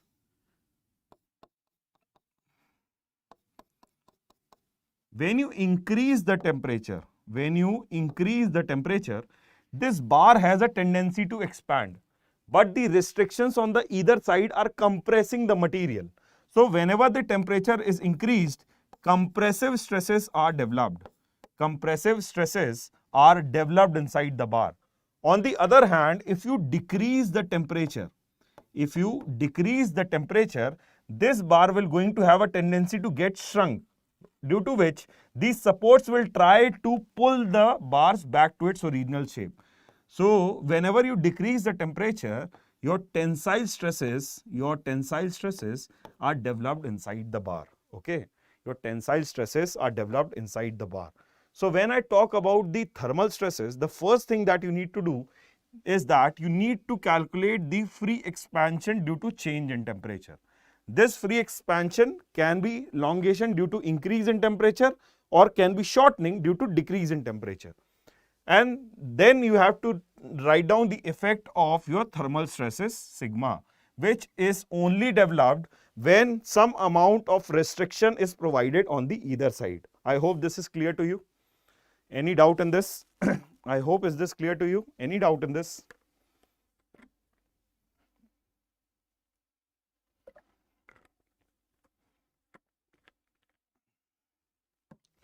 Okay, moving on with this. Now talking about, for suppose you have bars like this.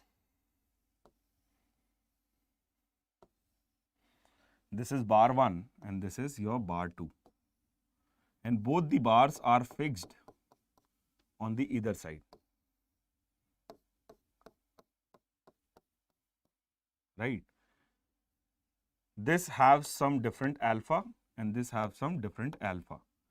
The length of the bar are also different. L1 and L2 are also different.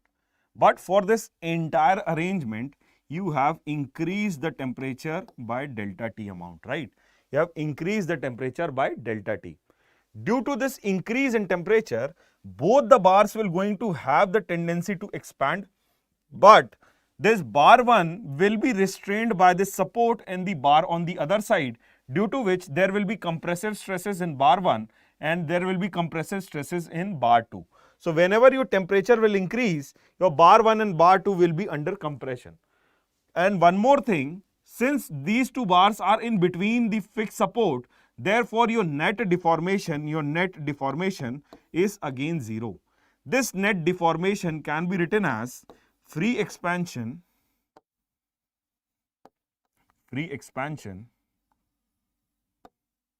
of 1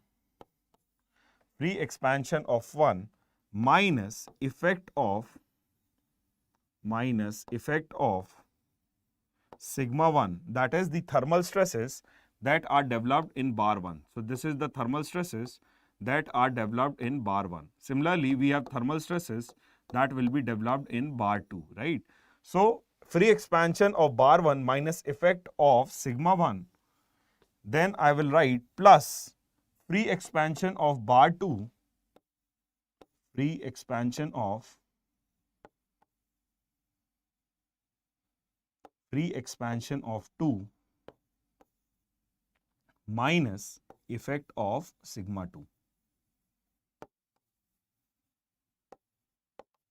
So this is the most general condition in which the bars are connected in series. This is the condition where the thermal stresses are developed and the bars are connected in series, right?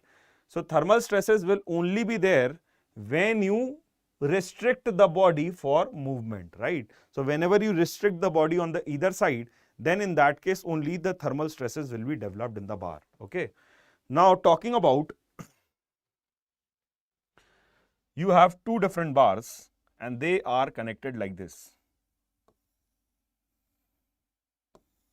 you have two different bars. So this is my bar 1 and I'll just draw my bar 2 like this, right? Both the bars are connected in parallel. This is alpha 1, this is alpha 2, and alpha 1 is more than alpha 2. Alpha 1 is more than alpha 2. Please keep a check on this. Alpha 1 is more than alpha 2. When you increase the temperature of this unit by delta T, right, due to more alpha 1, bar 1 will going to expand more. Bar 1 have a tendency to expand more like this. And due to less value of alpha 2, this second bar will going to expand somewhat less, right? This bar will going to expand somewhat less with respect to bar 1. Now the thing is, both these bars are connected on the either side. Both these bars are connected on either side. They can only undergo one movement, right? There cannot be two different separate movement or expansion for bar 1 and bar 2. They can undergo only one deformation, due to which what happens is this bar 2 will going to try and compress this bar 1.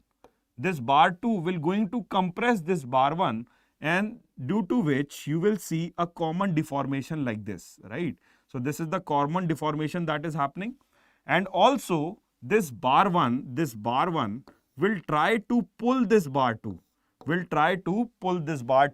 to have a common deformation of this. So this is the common deformation delta that is happening. So this is my common deformation delta that is happening due to increase in temperature. Now observe this.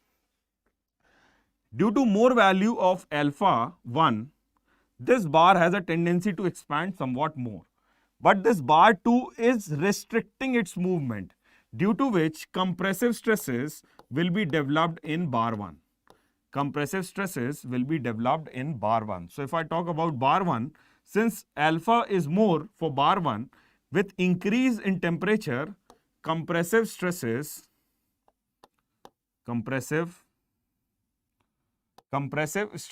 is developed in bar 1. On the other hand, if I talk about bar 2, due to less value of alpha, this bar 1 will try to pull the bar away, right? So there will be tensile stresses developed in bar 2. So for 2, tensile stresses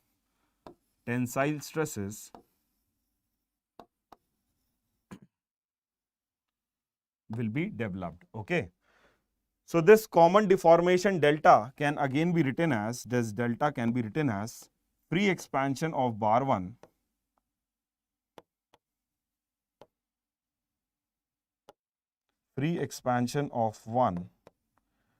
minus effect of sigma 1. So this is the compressive stresses that is developed in bar 1, and this is also equal to free expansion of 2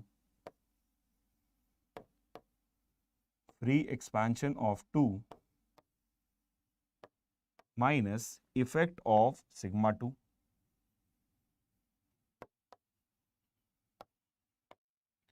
So this is how you can very easily calculate the amount of deformation that are coming when the bars are connected in parallel, okay? So these are the normal questions that are asked from the thermal stresses. So you can deal the questions of the thermal stresses just keeping the check on free expansion of 1 and then the effect of thermal stress sigma 1, okay?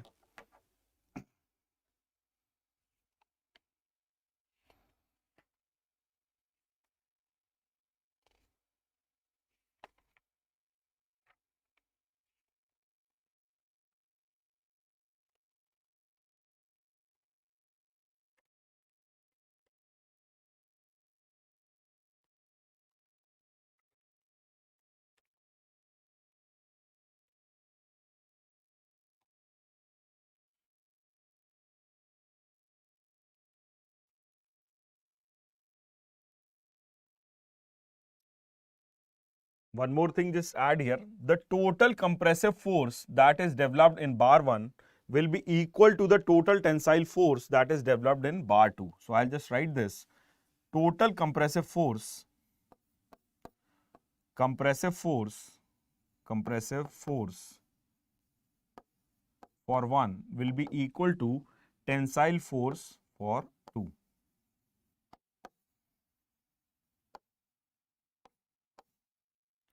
So you can use these two conditions in order to deal whenever bars are connected in parallel, right? So all the questions that are asked from simple stresses can be dealt in very easy manner by considering all the elastic constants. First of all, remember all the relation between elastic constants. Second, remember the relation of the partial derivative for calculating the normal strain and the shear strain. Okay, we have used those equations of epsilon xx is equals to del u upon del x, epsilon yy is equals to del v upon del y, and epsilon zz is equals to del w upon del z, right? So using all those equations, you can very easily deal with the questions. Next is we talked about the thermal stresses. So using this, you can very easily calculate the value of all the thermal stresses that are developed when the bars are connected in series or whether the bars are connected in parallel, right? Moving on with this. So next topic of discussion is shear force diagram and the bending moment diagram. You will find a sure short question from this area of strength of material, whether you may be a civil engineering student or you may be a mechanical engineering student, right? So this is one of the hottest topic from where the questions can be asked, right? So when we talk about the shear force, let me consider one beam like this.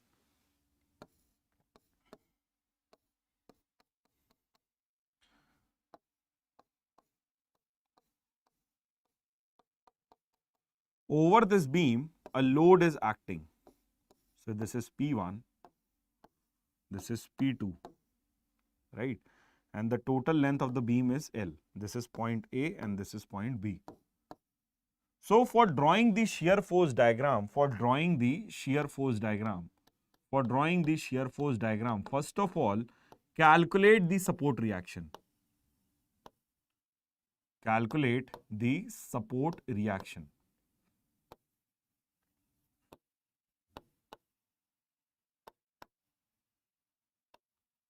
First of all, calculate the support reaction, then only proceed with the question.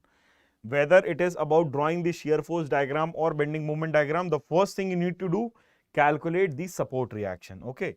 Once you get this support reaction, say this is RA, once you get this support reaction RA and RB, once you get these support reactions RA and RB, now what is shear force? What is or how to plot shear force at any section? Say this is the section XX that I took and I am considering this span, right? So shear force diagram is, for plotting the shear force diagram, I need to consider shear force, the sum of the shear forces acting in the transverse direction. I have to take the sum of the loads acting in the transverse direction either to the left of the section or to the right of the section, okay? So how to plot or how to get the value of shear force? It is the sum of transverse loading. It is the sum of transverse loading either to the left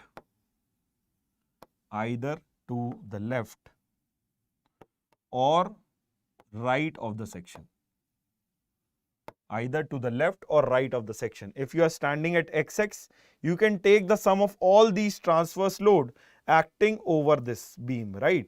So if I need to plot the shear force diagram or if I need to calculate the value of shear force at XX, so the shear force at XX is simply the sum of the transverse loads. I'll take the left side.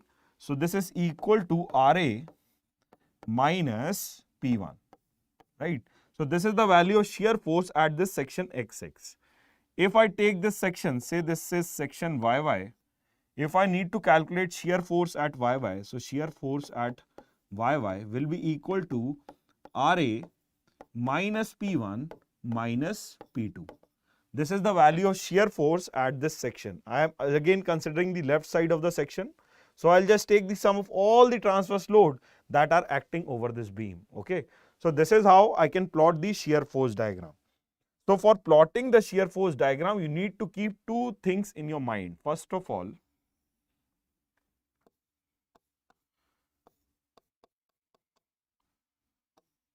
if this is again my beam, if this is my beam, this is load P1 and this is load P2 acting over my beam, right? First of all, I'll calculate the support reaction. So this is RA and this is RB, right? So whenever the transverse load is acting in the upward direction on the left side of the section or on the downward direction in the right side of the section, this is taken as positive. On the other hand, if the load is acting downwards in the left side of the section and if it is acting upward, it is taken as negative. This is taken as negative, right? So in this question, if I take this section XX like this is my section XX that I consider. So if I consider the loads or if I consider the left side or the left portion of this beam, then all the loads which are acting in the upward direction is taken as positive and all the loads which are acting in the downward direction is taken as negative. Okay. You need to fix first whether you will consider the left side of the section or the right side of the section. Accordingly, your sign convention will going to change. So I have fixed this whenever I am going to plot the shear force diagram, I am going to consider the left side of the section. So for this left side of the section, the load which is acting in upward direction is taken as positive and the load which is acting in the downward direction is taken as negative, right? So I'll just quickly plot the shear force diagram for this. So this is at point A, I have this support reaction of RA. So this is RA. Then moving forward, I have this load P1. So I'll go down by P1. So this is RA minus P1. RA minus P1. This value is RA minus P1. Then there is no load in between.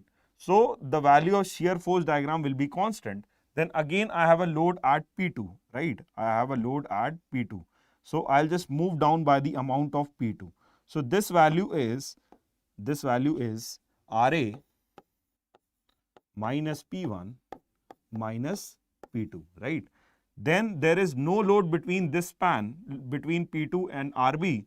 So my shear force diagram will be constant. And again, I have an upward load of RB. So my shear force diagram will move upward, right? So this is positive and this is negative.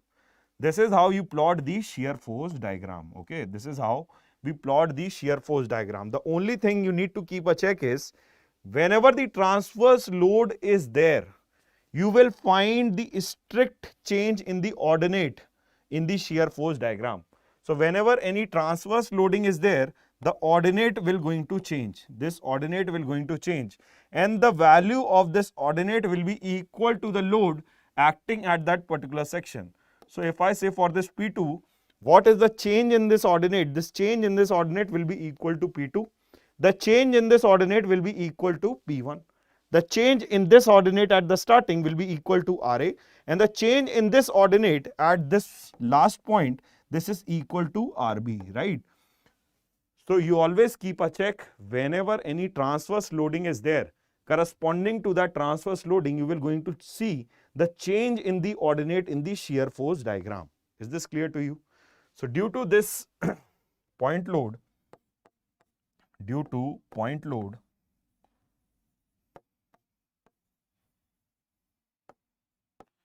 change in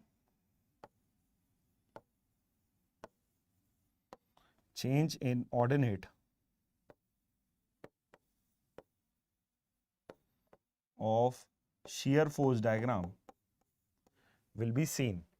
And when there is no shear force between two sections, right, between 2 points, the shear force diagram will be constant. The shear force diagram will be constant when there is no load or no transverse load between 2 points. Now moving on with this.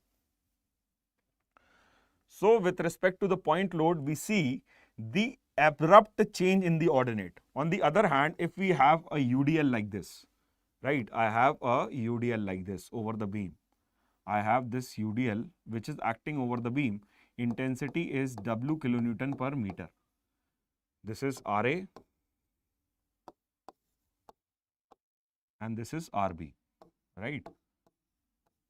So due to UDL, what will happen is my shear force, if I calculate the value of shear force at any section XX. So shear force at any section XX will be equal to RA if I consider the left side of the section. So this will be equal to RA minus W into X. So this is RA minus W into X, right? So this is a linear equation with a negative slope. This is a linear equation. This is a linear equation and the slope is negative, right? The slope is negative. So the line will be downwards. So if I plot the shear force diagram, it will be something like this, right? So for the shear force diagram, I'll move up by the amount of RA. I'll move up about by the amount of RA. So this is RA. This is RA. And then the downward UDL is acting. So I'll move downward like this. I'll move downward like this. So this is the linear line with the negative slope. Okay. Then I have the value of RB. So I'll move up by the amount of RB. So this is my shear force diagram for this UDL. So one thing is clear. Whenever point load is there, you will see the abrupt change in the shear force diagram. You can see here. Here reaction is there. So abruptly the shear force diagram shoots up. On the other hand, when you have the UDL, you will see the linear variation in the shear force diagram. You will see the linear variation in the shear force diagram in the case of UDL, right? Since this UDL is acting throughout the span of the beam, this UDL, you will directly see this. The shear force diagram is constantly reducing, okay? So this is reducing. This is constantly moving in downward side. So whenever UDL is there, first of all, your shear force diagram will decline linearly when UDL is applied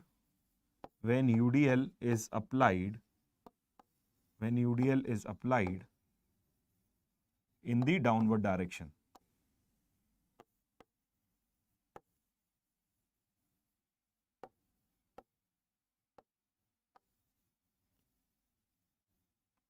When UDL is applied in the downward direction, right?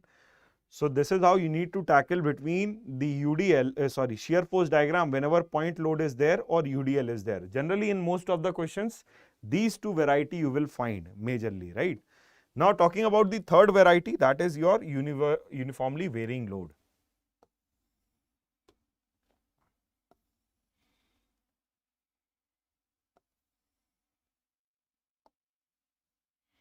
So this is your uniformly varying load like this. This is your uniformly varying load like this. So this is my supports, right? Now most of the students find difficult to tackle this uniformly varying load. The only reason is they haven't understood how this uniformly varying load is acting. Okay, so understand this. For this uniformly varying load, the load intensity is changing. Unlike UDL, right? In UDL, what we have the constant intensity of W kilonewton per meter. But for this uniformly varying load, the load intensity is changing from 0 to W. Correct? You have this triangular loading condition where your load intensity is changing at every point. So for dealing with this question, first of all, you need to calculate the support reaction. You need to calculate the support reaction. First, calculate the support reaction. After calculating the support reaction, take any general section XX, right? This is section XX. And this is at a distance of X from the left support. At this section XX, calculate the intensity of loading W dash. this W is not same throughout, it is changing. So you need to calculate this value of W dash. So this W dash can be simply calculated by considering two similar triangles. So consider this triangle with load intensity of W and the total length of L, right? So this will be equal to W by L, and this will be similar to this triangle with load intensity W dash and have a span of X, right? So your load intensity W dash comes out to be, W into X divided by L. Simple. Once you have this load intensity, how you can calculate the shear force? So for this section XX, the shear force at section XX will be equal to your reaction at this support. So this is RA and this is RB. So reaction at this support RA, so moving in upward, that's why positive, minus the area of this loading diagram, the area of this diagram, right? So this area I want for calculating the total load due to this UVL. So this is equal to half into distance X multiplied by this W dash. So this is X into W dash. Substituting the value, so you have RA minus X by 2 and W dash can be substituted as WX by L. So from here, the shear force comes out to be, your shear force at section XX comes out to be RA minus WX square by 2L, right? Now observe this equation very carefully. This equation is a parabolic equation with the degree of x is 2. So this equation is parabolic equation. This equation is the parabolic equation. Again, the slope is negative. So this will be an inverted parabola, right? So this will be an inverted parabola. So this can be an inverted parabola. So we can plot this shear force diagram for this UVL as, so this shear force diagram for this UVL as plotted like this. So this is my intensity of loading.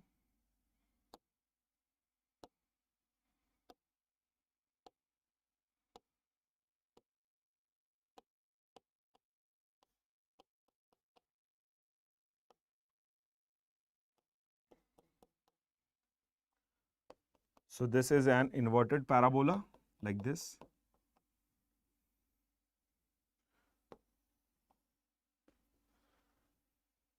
So this is RA, this is RA, this is RA at the starting, this is RA, right? And then you have something like this. And then you have RB. So this is positive and then you have the negative value. So this is again a 2-degree curve. This is again a 2-degree curve, inverted parabola for getting the shear force diagram for a UVL. So what I want to say is, when I talk about point load,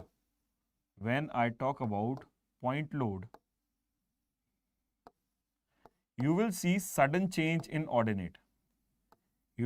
Sudden change in ordinate.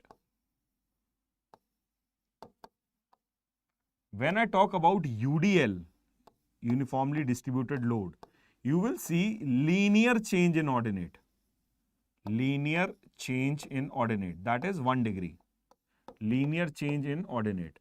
And when you see uniformly varying load, UVL, uniformly varying load, you see parabolic change in ordinate. So this is 2-degree change in ordinate, right? And this change is in your shear force diagram. All these changes are in your shear force diagram. These changes will be in your shear force diagram, right? So these are the changes in your shear force diagram when you apply a point load, you apply a UDL or you apply a UVL. Okay, is this clear to you? Any doubt in this? Right. Now moving on with plotting the bending moment diagram.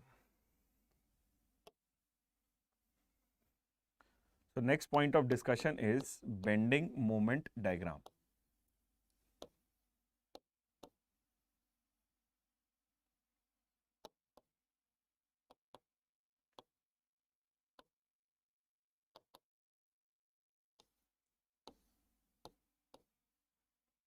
So again, for plotting the bending moment diagram, if I consider any beam like this, if I consider any beam like this, right, if I consider any beam like this, this is my beam, due to which, over which the transverse load are acting like this.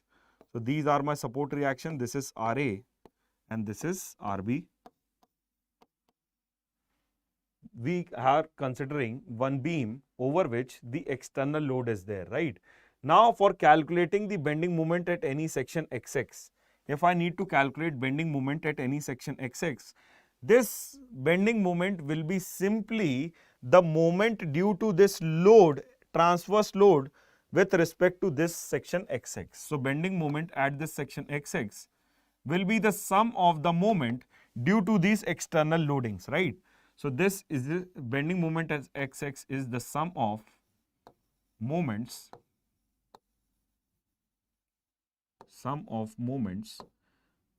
either to the left of the section, either to the left or right of the section, or right of the section.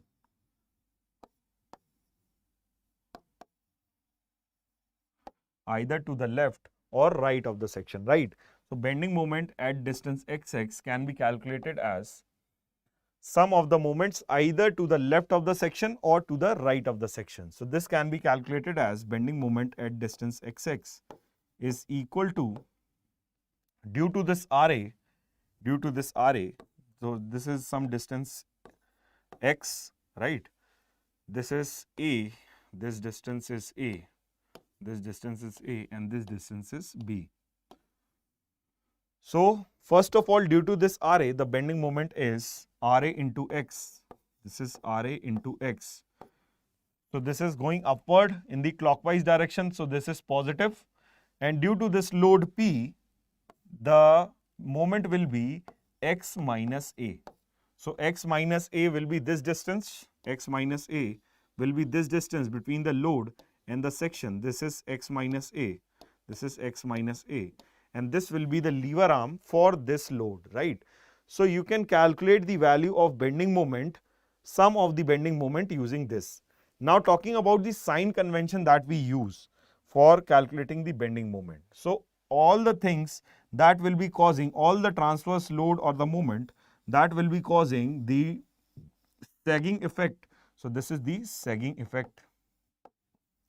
This is the sagging effect are taken as positive. All the loads that will cause the sagging, that is compression in the upper fiber, and tension in the lower fiber.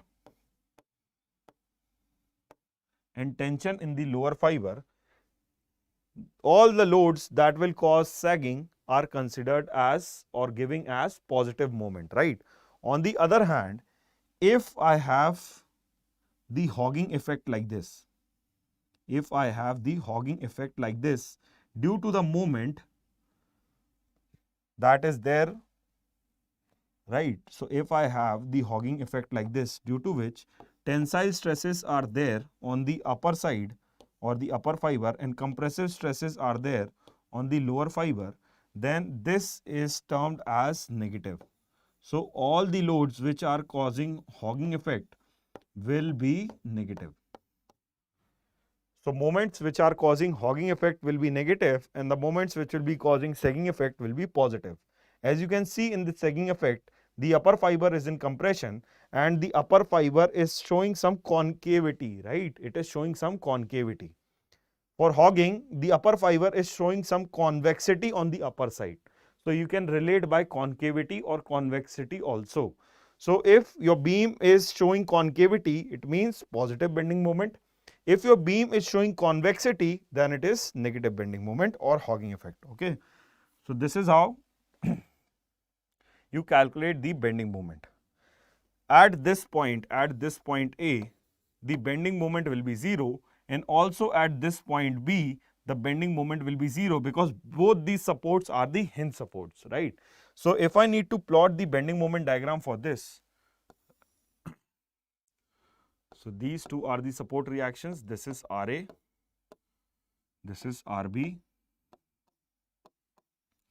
this is the load acting transversely at some distance A, right? So this is the load acting.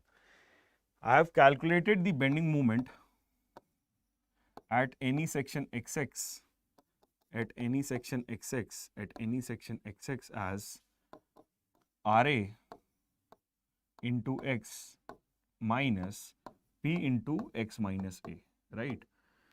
So this is the value of the bending moment at any section XX, right? So if I plot the bending moment diagram for this, from A point till C point, there is only one support reaction RA, due to which only this portion will be effective. So this will be the initial line of bending moment diagram, right? And after this line will be like this. So this is your bending moment diagram, and this value is equal to PAB by L. This is the maximum value of bending moment, that is PAB by L, right? So this is your bending moment diagram for a point load. Next, if I talk about the UDL,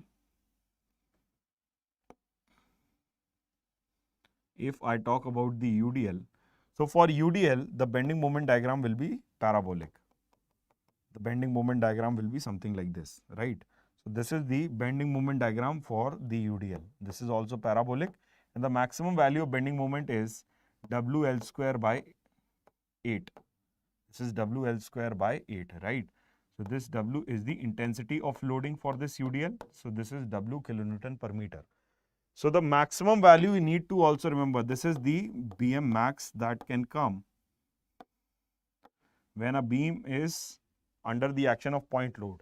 And this maximum value will even come under the point at which your external load is acting. For UDL, the maximum value of bending moment will come at mid span. So this is your L by 2. At a distance of L by 2, you will get the maximum value of bending moment, okay? So this is how you need to plot the bending moment. Have a break for 5 minutes, and then we will again meet with discussing about the relation between shear force diagram and the bending moment diagram, okay? See you.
So welcome back, my dear students. We are discussing about the shear force diagram and the bending moment diagram. Recently, I have plotted the value of shear force and bending moment for a simply point loaded beam and a uniformly distributed loaded beam, right?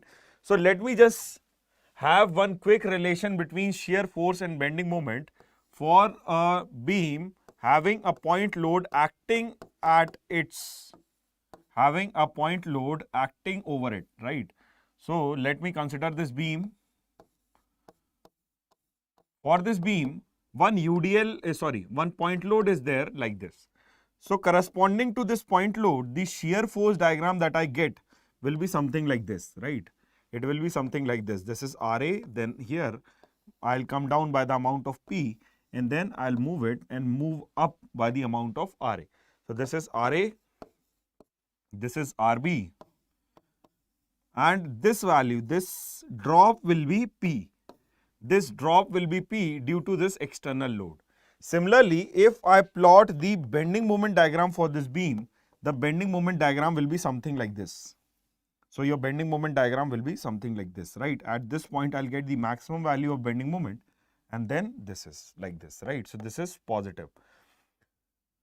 When you check on the shear force diagram and the bending moment diagram, your bending moment diagram is 1 degree more than the shear force diagram. If your shear force diagram is constant, that is 0 degree, then your bending moment diagram will be linear, that is 1 degree. Bending moment diagram will be 1 degree. It is 1 degree more than your shear force diagram. If your shear force diagram is linear, that is 1 degree, your bending moment diagram will be parabolic. If your shear force diagram is parabolic, then your bending moment diagram will be cubic, right? It will be 1 degree more than your shear force diagram. So understand this. This is one of the most important thing that I am going to tell you. So one relation is there, and according to that, suppose I have this beam over which I have applied a point load, due to which this beam will going to deflect by this amount, right? This beam will going to deflect by this amount, right? So at different points, I have different deflections. So with respect to x, I have different values of delta x. And this curve is known as the deflection curve. This curve is known as the deflection curve. This is known as the deflection curve. This is known as the deflection curve, right? So this deflection is denoted by y or delta, right? So the slope of this deflection curve, so theta, that is the slope of this deflection curve, it is dy by dx, right? It is dy by dx, where y is the deflection, theta is the slope. Theta is the slope of the deflection curve, right? So when you differentiate this theta, you get the value of bending moment. So bending moment is d theta by dx. So this is your bending moment.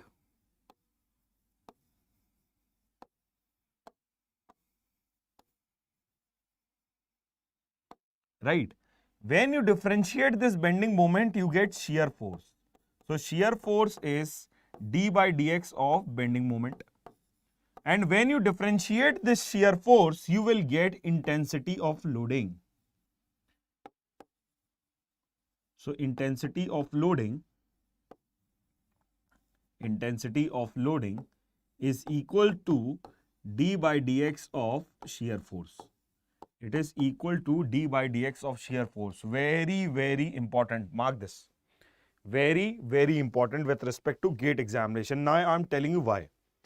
If you consider these two relation will going to help you, or especially this relation will going to help you to find the maximum value of bending moment, right? Slope of bending moment is shear force. Slope of bending moment diagram is shear force. So for suppose this is my bending moment diagram, okay? I need to find this maximum value of bending moment. I need to find this maximum value of bending moment. So for this maximum value of bending moment, in order to find the maximum value of bending moment, so I need to differentiate my bending moment with respect to x and equate it to 0.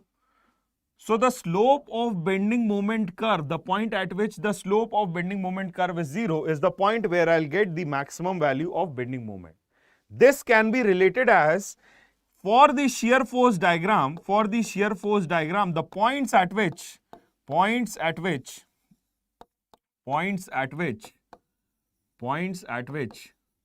shear force changes its sign. Shear force diagram changes its sign. Right? Agar shear force diagram is changing its sign, so it will be like this. It may either go from positive to negative. Between that, there will be some point where the shear force value is 0, or it can be like this, right? It can be like this, from negative to positive. Here also we will going to have one point where the value of shear force is 0.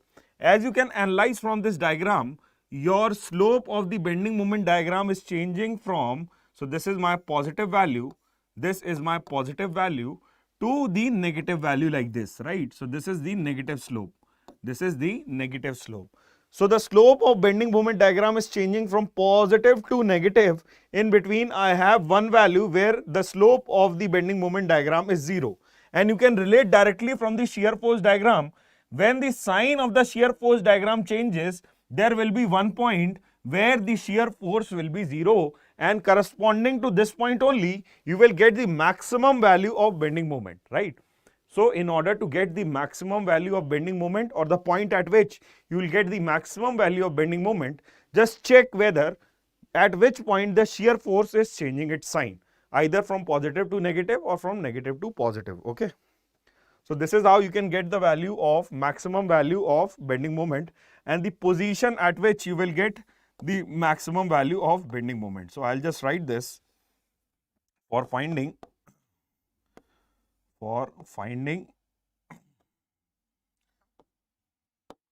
position of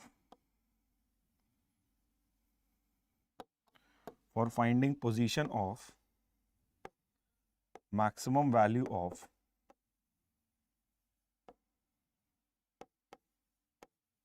bending moment, check at which point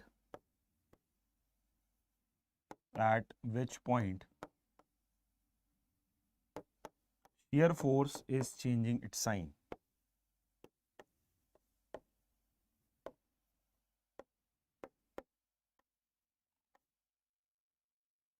Shear force is changing its sign, right? You need to check at which point the shear force is changing its sign will be the point where you will get the maximum value of bending moment, right? Now, one more thing I would like to tell you here. Whenever for a curve, right? So this is my beam like this, and this is fixed from the either side. When you apply load over this fixed beam will going to deflect like this. So this is the concavity shown due to this fixed support. The slope at this support will be 0, and if you apply a load, there will be concavity shown. And then you will have the convexity like this, right? You have a convexity like this, and then again you have a concavity like this. So the point at which the deflection curve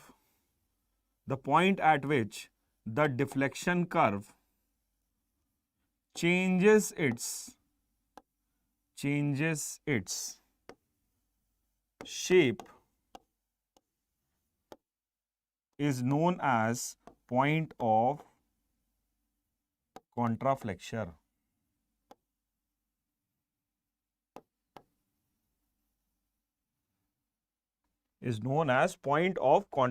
Right?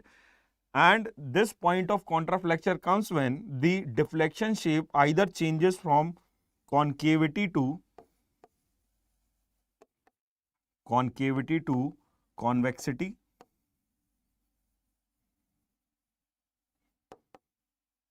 or convexity to concavity, right? in the either ways, your point of contraflexure will be there. This point of contraflexure, so for this fixed beam, I have 2 points of contraflexure. This is 1, this is 2. This point of contraflexure comes when your bending moment changes its sign. When your bending moment diagram changes its sign, it is the point where your point of contraflexure will be observed, right? If you have the positive bending moment, then the effect will be sagging. When you have the negative bending moment, the effect will be hogging, right? That is tension in the upper fiber. So as you can see here, for this initial portion, we have this hogging effect, right? Tension in the upper portion. Then we have this sagging effect. So at this point, the convexity is changing from concavity to convexity, right? The shape of the deflection curve is changing from convexity to concavity. It means your bending moment is changing its sign. So whenever your bending moment diagram changes its sign, it is point of contraflexure. So in order to check how many point of contraflexures are there, you need to check how many times your bending moment diagram is changing its sign, right? So for this, you can just have this.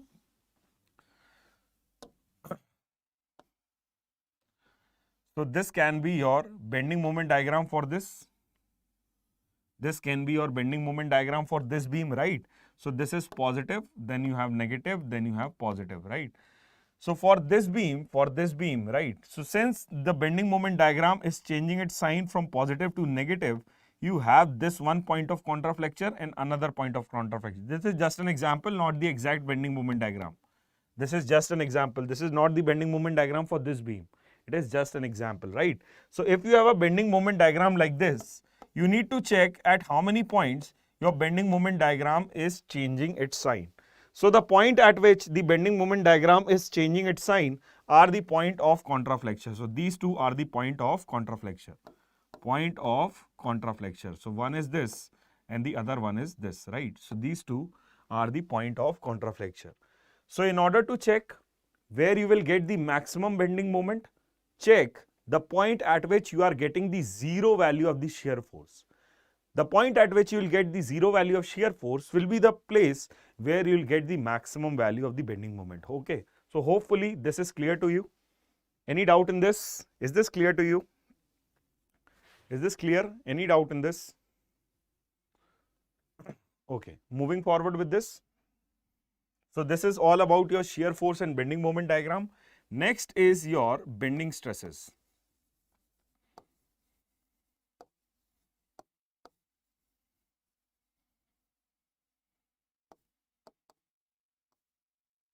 Next is your bending stresses. For bending stresses, consider one element like this, right? So this is my material over which the bending moment is applied like this. So this is the bending moment applied like this, right? So whenever the bending moment is applied over the material, this material will going to bend like this.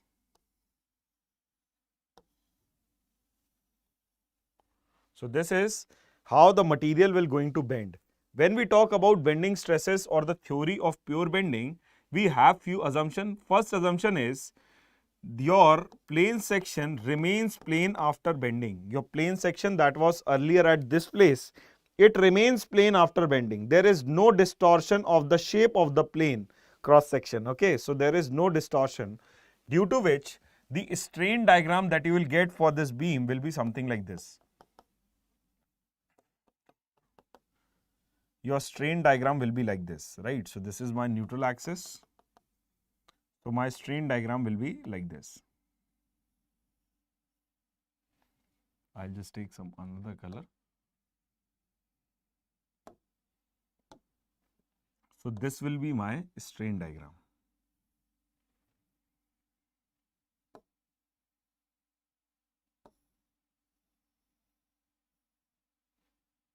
So this is the strain diagram. The upper portions are getting compressed. This is the compressive strains that are there. and the lower fibers are getting expanded. So these are tensile strains, right? So these are tensile strains. So this is my strain diagram, and I am considering the material to be elastic. That is, stress is directly proportional to strain. Okay. So corresponding to this strain diagram, I have this type of stress diagram as well. So this is my stress diagram, which contains compressive stresses in the upper fiber above neutral axis and the tensile stresses in the lower fiber below neutral axis. So this is my stress distribution.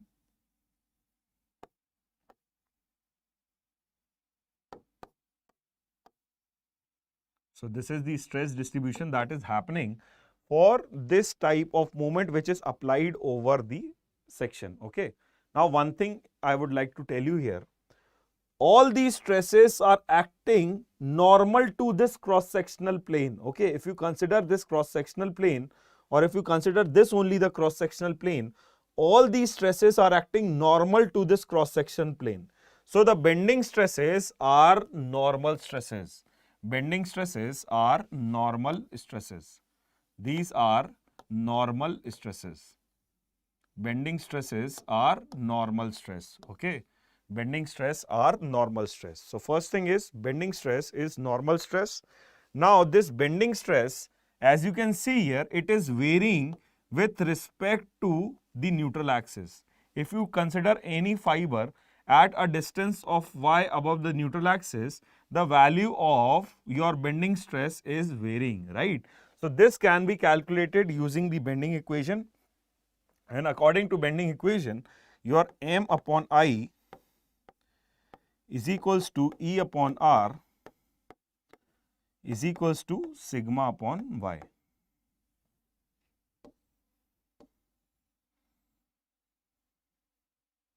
So this is your bending equation where m is moment, m is the moment, I is the moment of inertia, moment of inertia. Then E is your Young's modulus, R is the radius of curvature, R is the radius of curvature, R is the radius of curvature, and R, 1 upon R is known as the curvature. It is known as the curvature. Sigma is the stress in the fiber, stress in fiber at y distance, from neutral axis, at y distance from neutral axis, right? So if you move any distance y from the neutral axis, the amount of stress that you will get will be sigma, right? So this is your bending equation. That is m upon I is equals to E upon R is equals to sigma upon y. Okay. So using this equation, you can calculate the bending stresses that are coming. You will find that the maximum bending stresses will be coming at the extreme fibers. The maximum bending stresses will be coming at the extreme fibers. Your maximum bending stresses will be coming from the extreme fibers. Now, one type of question is asked from bending stresses, and that question is very easy to handle. The only thing is, a student fails to understand that particular question. Now, how the question is framed, right?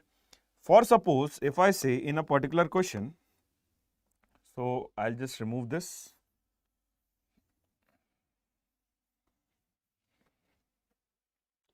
So which type of questions are framed, right? Majorly the question is, a type of loading is there, right? A type of loading is given to you. For suppose you are given with this type of loading. You are given with a point load, and this point load is acting at some distance A from end A and some distance B from end B, right? So this is point A and this is point B.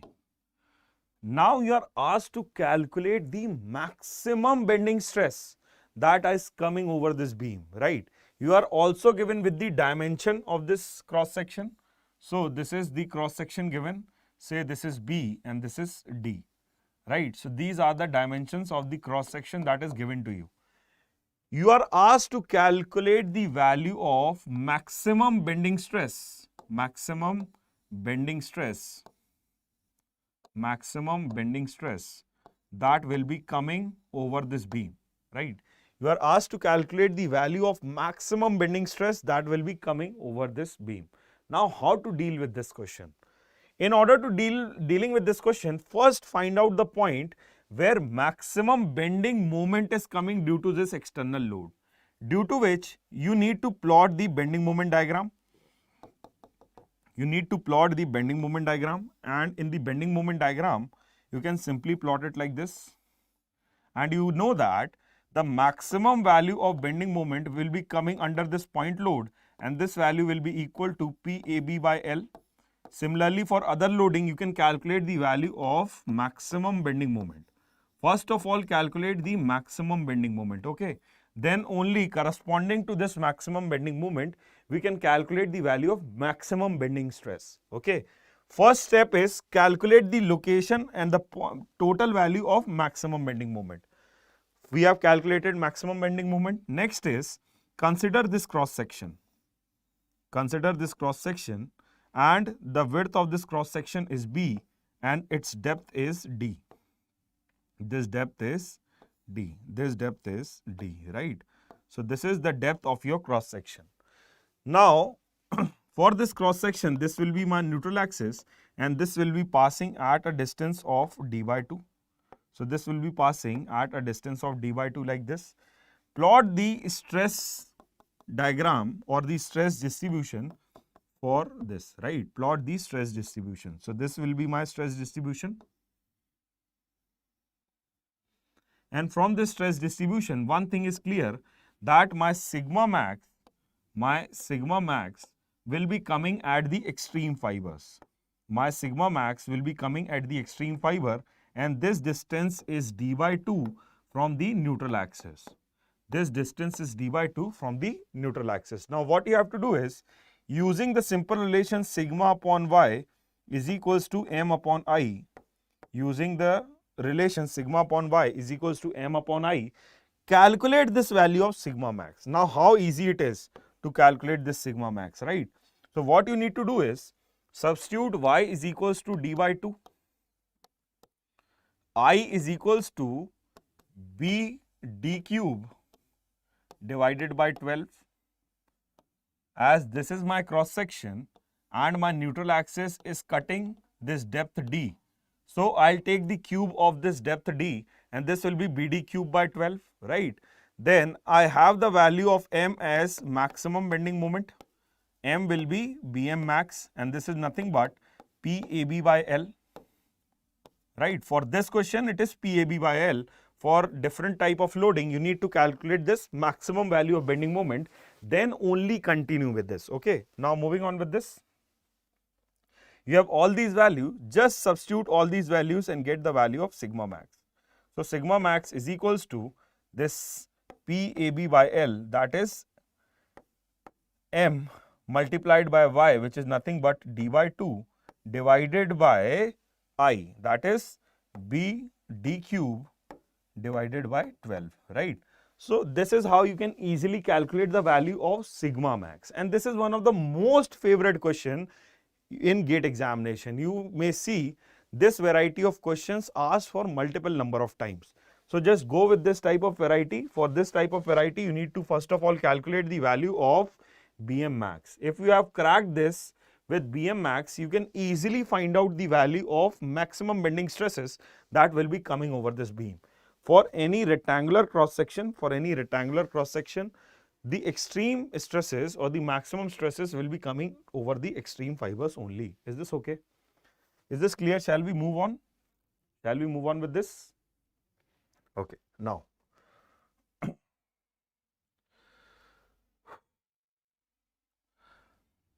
So, when I talk about neutral axis,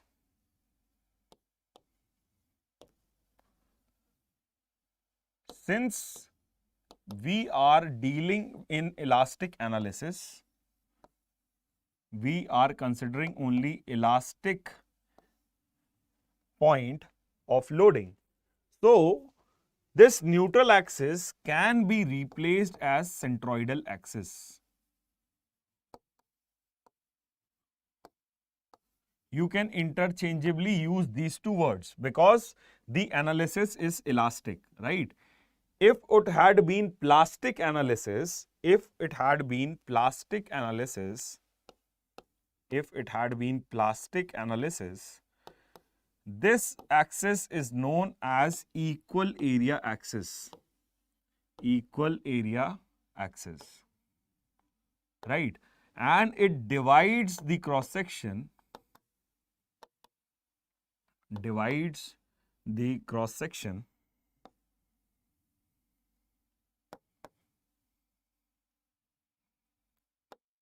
into two equal halves.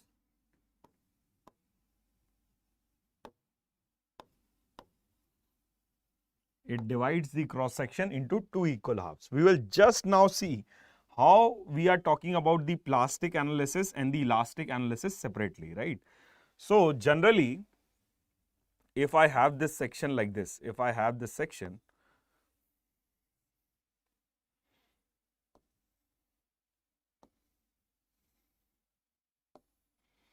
right? So this is my neutral axis. This is my neutral axis like this. This is the neutral axis. Due to the moment acting over this section, the stress distribution will be like this, right? So this is my stress distribution. This is my stress distribution. So you will be having the loads or the stresses like this acting normally to your cross-sectional area, right? If I have applied a moment, over this section such that the amount of maximum stresses that are developed reaches the yield value, right? So the amount of maximum stresses reach the yield value, that is the yield stress. So this stage up till which the maximum stress in the fiber is equal to the yield stress, this is equal to, or this is known as your elastic state. This is known as your elastic state because you have loaded the fiber up till elastic limit. Till elastic limit, if you load the fiber, the stresses in the fiber will be equal to your yield stresses, right? It will be equal to your yield stresses. Now, if you further increase the load or if you further increase the moment that is applied over this external member, applied over this cross section, at constant stress, you will see huge amount of deformation, due to which this value of yield stress will going to start penetrating to the lower fibers like this, right? So this is the kind of stress distribution you will going to see when you increase the amount of loading, when you increase the amount of moment that is applied over the cross section. When you increase the amount of moment that is applied over the cross section, this is the penetration of the yield stress. This is the penetration of the yield stress to the lower fiber. Now the lower fibers are also getting stressed up to your yield stress value. So this type of stress distribution where your partial portion is under plastic state, this is under plastic state because this is showing huge deformation under constant load, and some portion is under elastic state. This is my elastic state. Right? So when in a cross section, some part is under plastic state and some part is under elastic state where the linear variation of the stress is there, this state is known as elastoplastic state. This state is known as elastoplastic state. This is known as elastoplastic state.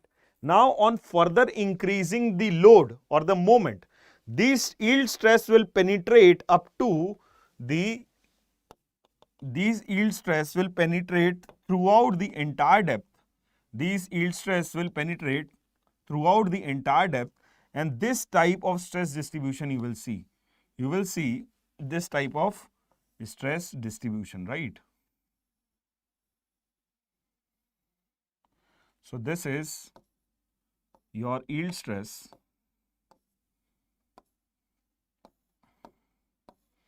and this yield stress has penetrated up to its full depth. Now this is your entire plastic state, where you will see, this is your entire plastic state, where you will see the penetration of your yield stress up to the entire depth. And this axis is known as, this axis is known as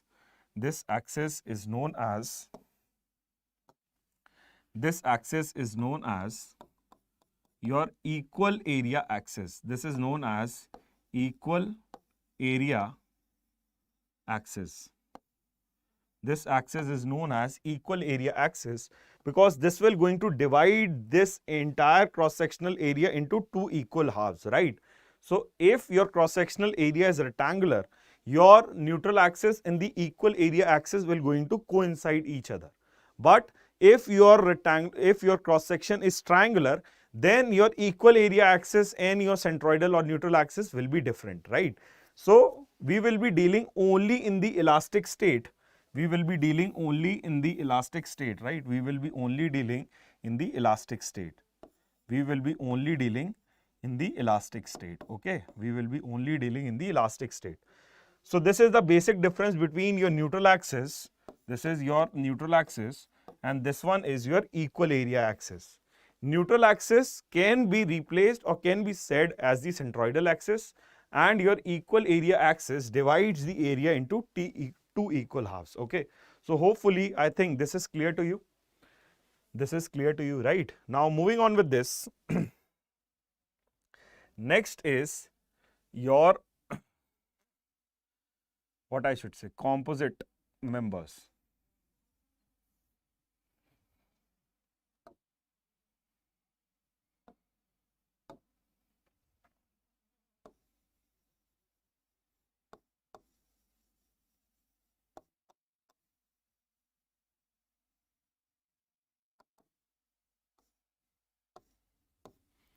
So if you have two members connected like this, having different values of E, E1 and E2, right? In order to analyze this member, we convert this type of section into equivalent section using the modular ratio, right? Now what is modular ratio? Modular ratio is E1 by E2. It is E1 by E2, right? So if I need to convert this, for suppose this is your steel and this is your wood, right? This steel and wood layers are connected with each other. If I need to convert this into equivalent wood section,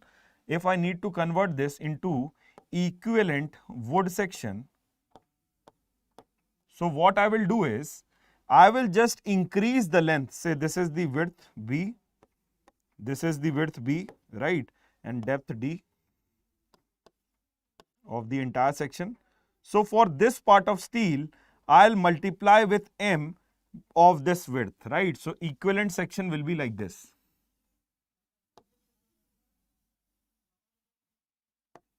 So this is my M times of B.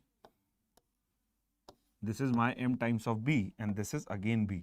So this entire section is of wood, right? This entire section is of wood. Now I can easily calculate the value of stresses if I want to calculate. This equivalent section is required to calculate the position of your neutral axis, right? We cannot calculate the position of neutral axis when we have section made up of two different materials. We need to convert it into an equivalent section and then easily we can calculate the position of neutral axis. Once we get the position of neutral axis, we can easily plot the distribution of stresses. We can easily plot the distribution of stresses like this, right? We can easily plot the distribution of stresses. We can easily plot the distribution of stresses like this, right? So whenever two different sections are there, convert it into equivalent section, right? This M is the modular ratio. This M is known as the modular ratio.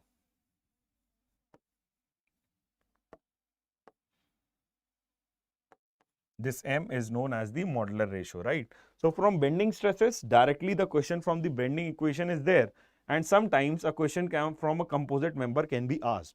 If a question is asked from the composite member, you need to convert this composite member into equivalent section, then calculate the neutral axis, and then have the calculation for the stresses that are there, right?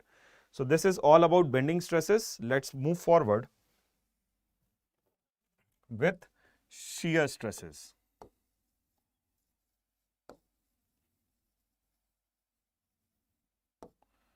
So shear stresses can be simply calculated as tau is equals to VA y bar upon IB. Right? Shear stresses can be calculated as simply VA y bar upon IB. Now, if this is my section, I need to calculate shear stress at any section which is at y distance above neutral axis, right? Which is at some y distance above neutral axis. So for calculating the shear stresses at this point, I need to consider this area. So here A is this shaded area. This is A. Area above the fiber. A is the area above the fiber where the shear stresses has to be calculated. Y bar is the distance of the shaded area. Y bar is the distance of the centroid of the shaded area. Y bar is distance of centroid of shaded area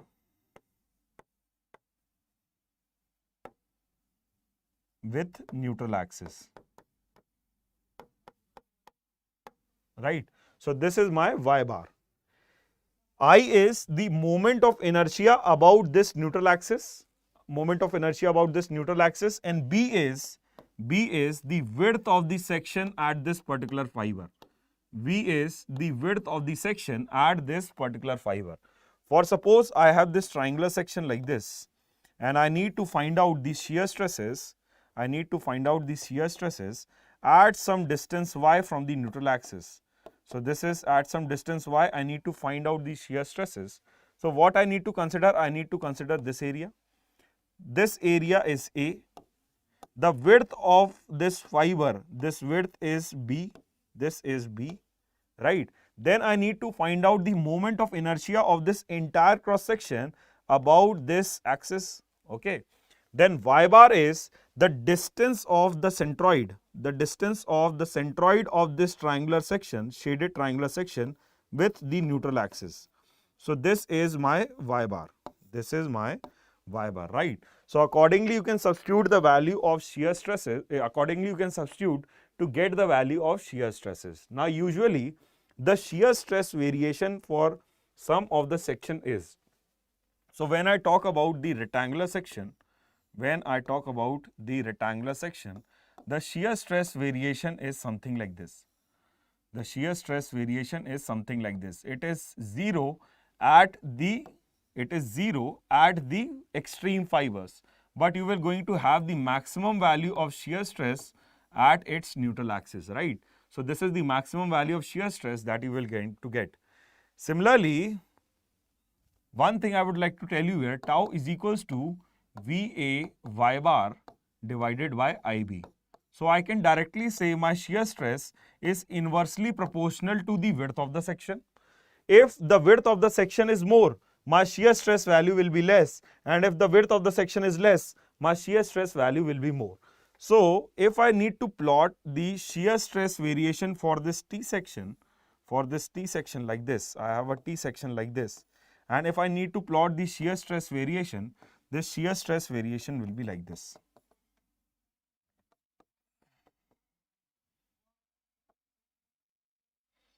So this will be like this,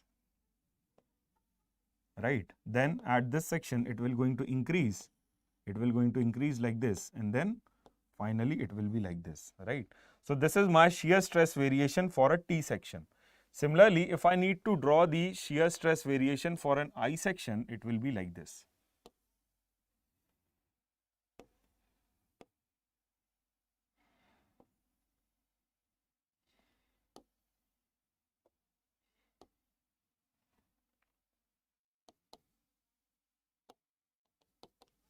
So wherever the width is increasing, the value of shear stress will be less, and wherever width is more, the wherever width is more, the shear stress value will be less, and wherever width is less, your shear stress value will be more, right?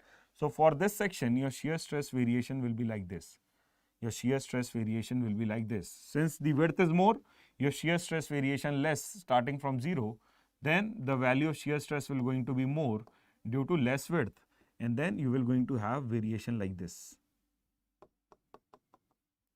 right? So this is your maximum value of shear stress coming at the neutral axis, right? This is your tau max coming at the neutral axis.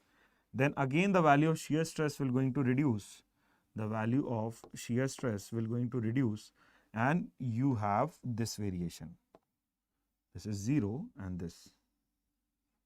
So this is your variation of shear stress. This is the variation of the shear stress when I talk about the I section, okay? Then when I talk about this type of section, H section,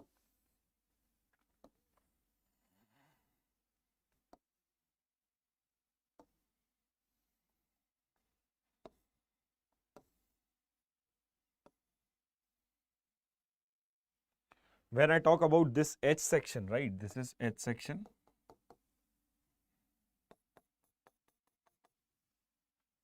The value of shear stress will be like this. So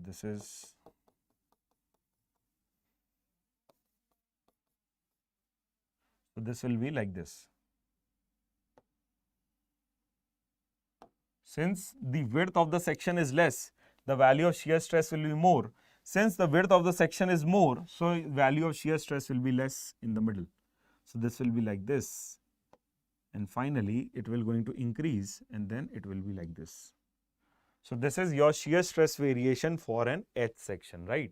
So this type of shear stress variation can also be asked in your GATE examination for different type of sections, right? So this is all about your shear stresses. Now moving forward with the next topic of discussion is your principal stresses. Principal stresses.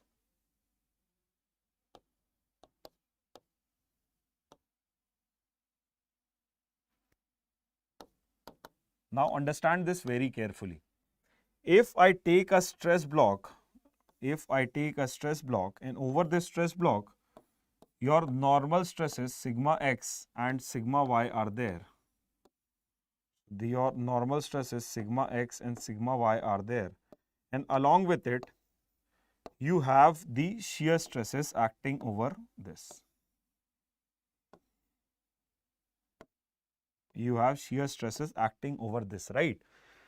So first of all, understand, due to this type of biaxial loading, right, there will be, if you consider any oblique plane with respect to this reference plane, if I consider this reference plane, due to this type of loading, if you consider any oblique plane like this,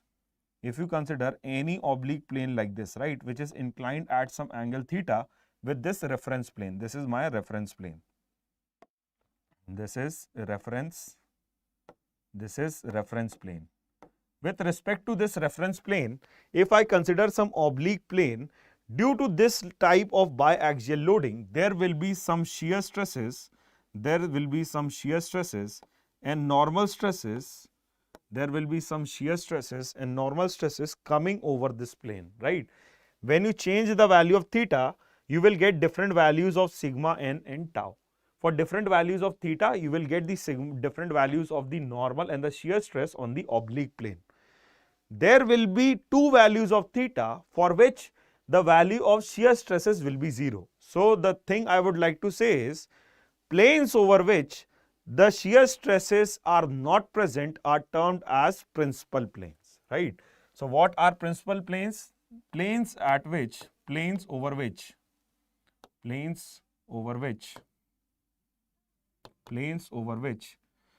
value of shear stresses, value of shear stresses is 0 are termed as principal planes, are termed as principal planes, right?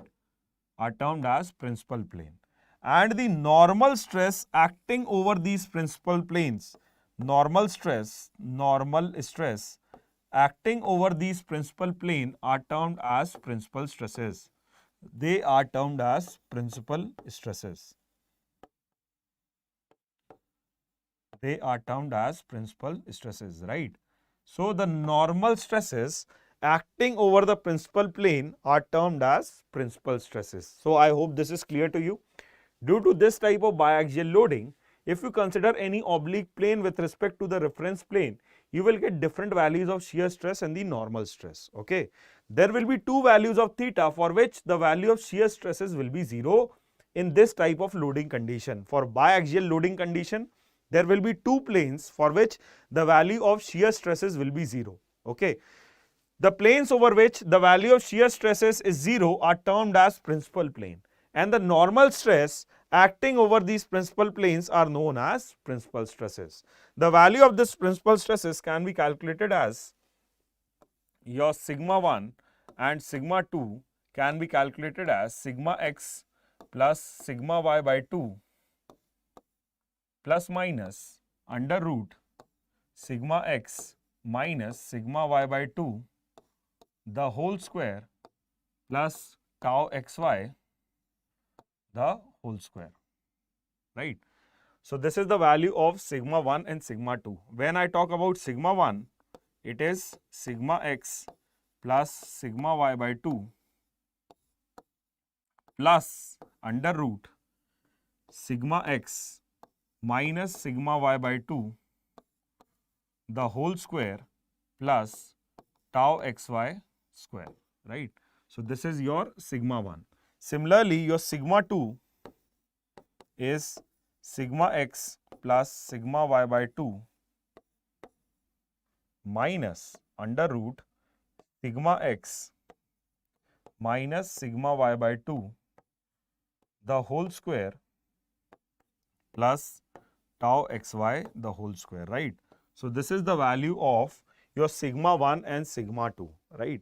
So these are the planes over which your shear stresses are 0. So principal planes, the normal stresses acting over these principal planes are known as the principal stresses. So using these relations, you can easily calculate the value of sigma 1 and sigma 2, right? Now, there will be plane where you will get the maximum value of shear stress. There will be plane where you will get maximum value of shear stress.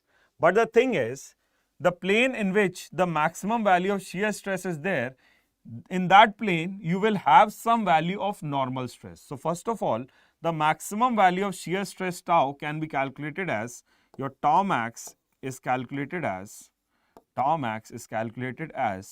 sigma 1 minus sigma 2 divided by 2, right? The value of normal stress present on the plane of maximum shear stress is equal to sigma 1 plus sigma 2 divided by 2. Sigma 1 plus sigma 2 divided by 2, right? So this is the value of maximum shear stress, and your value of normal stress present over the plane of maximum shear. Mohr circle, and how to plot it? So Mohr circle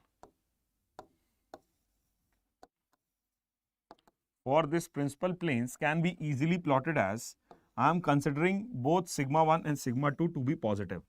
I am considering sigma 1 and sigma 2 to be positive, right? Both of them are greater than 0. So what you will do is, you will plot this sigma 2 and sigma 1, right? You will plot this sigma 2 and sigma 1, and using these 2 points, just have a circle like this.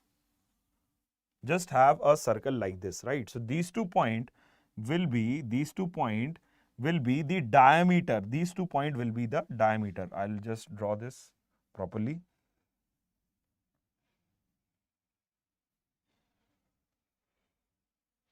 So if I have a circle like this,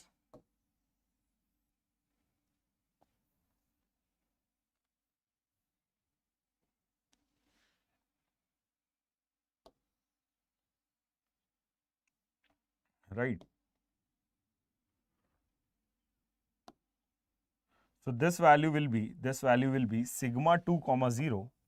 This will be sigma 2 comma 0, and this point will be sigma 1 comma 0. This will be sigma 1 comma 0, right? So this is the axis of shear stress, and this is the axis of your normal stress, sigma, and this is tau, right? So the center of this Mohr circle will be the center will be sigma 1 plus sigma 2 by 2 comma 0. So this is the center of this Mohr circle. When I talk about the maximum value of shear stress, so this is my tau max. This is my tau max. This maximum value of shear stress will be nothing but your sigma 1 minus sigma 2 by 2 divided by 2, right? So the maximum value of shear stress will be the radius of this Mohr circle. So tau max will be the radius of this Mohr circle. It will be the radius of this Mohr circle. And as you can clearly see this point where your maximum tau max is coming, there has some value of your normal stress that is equal to sigma 1 plus sigma 2 by 2.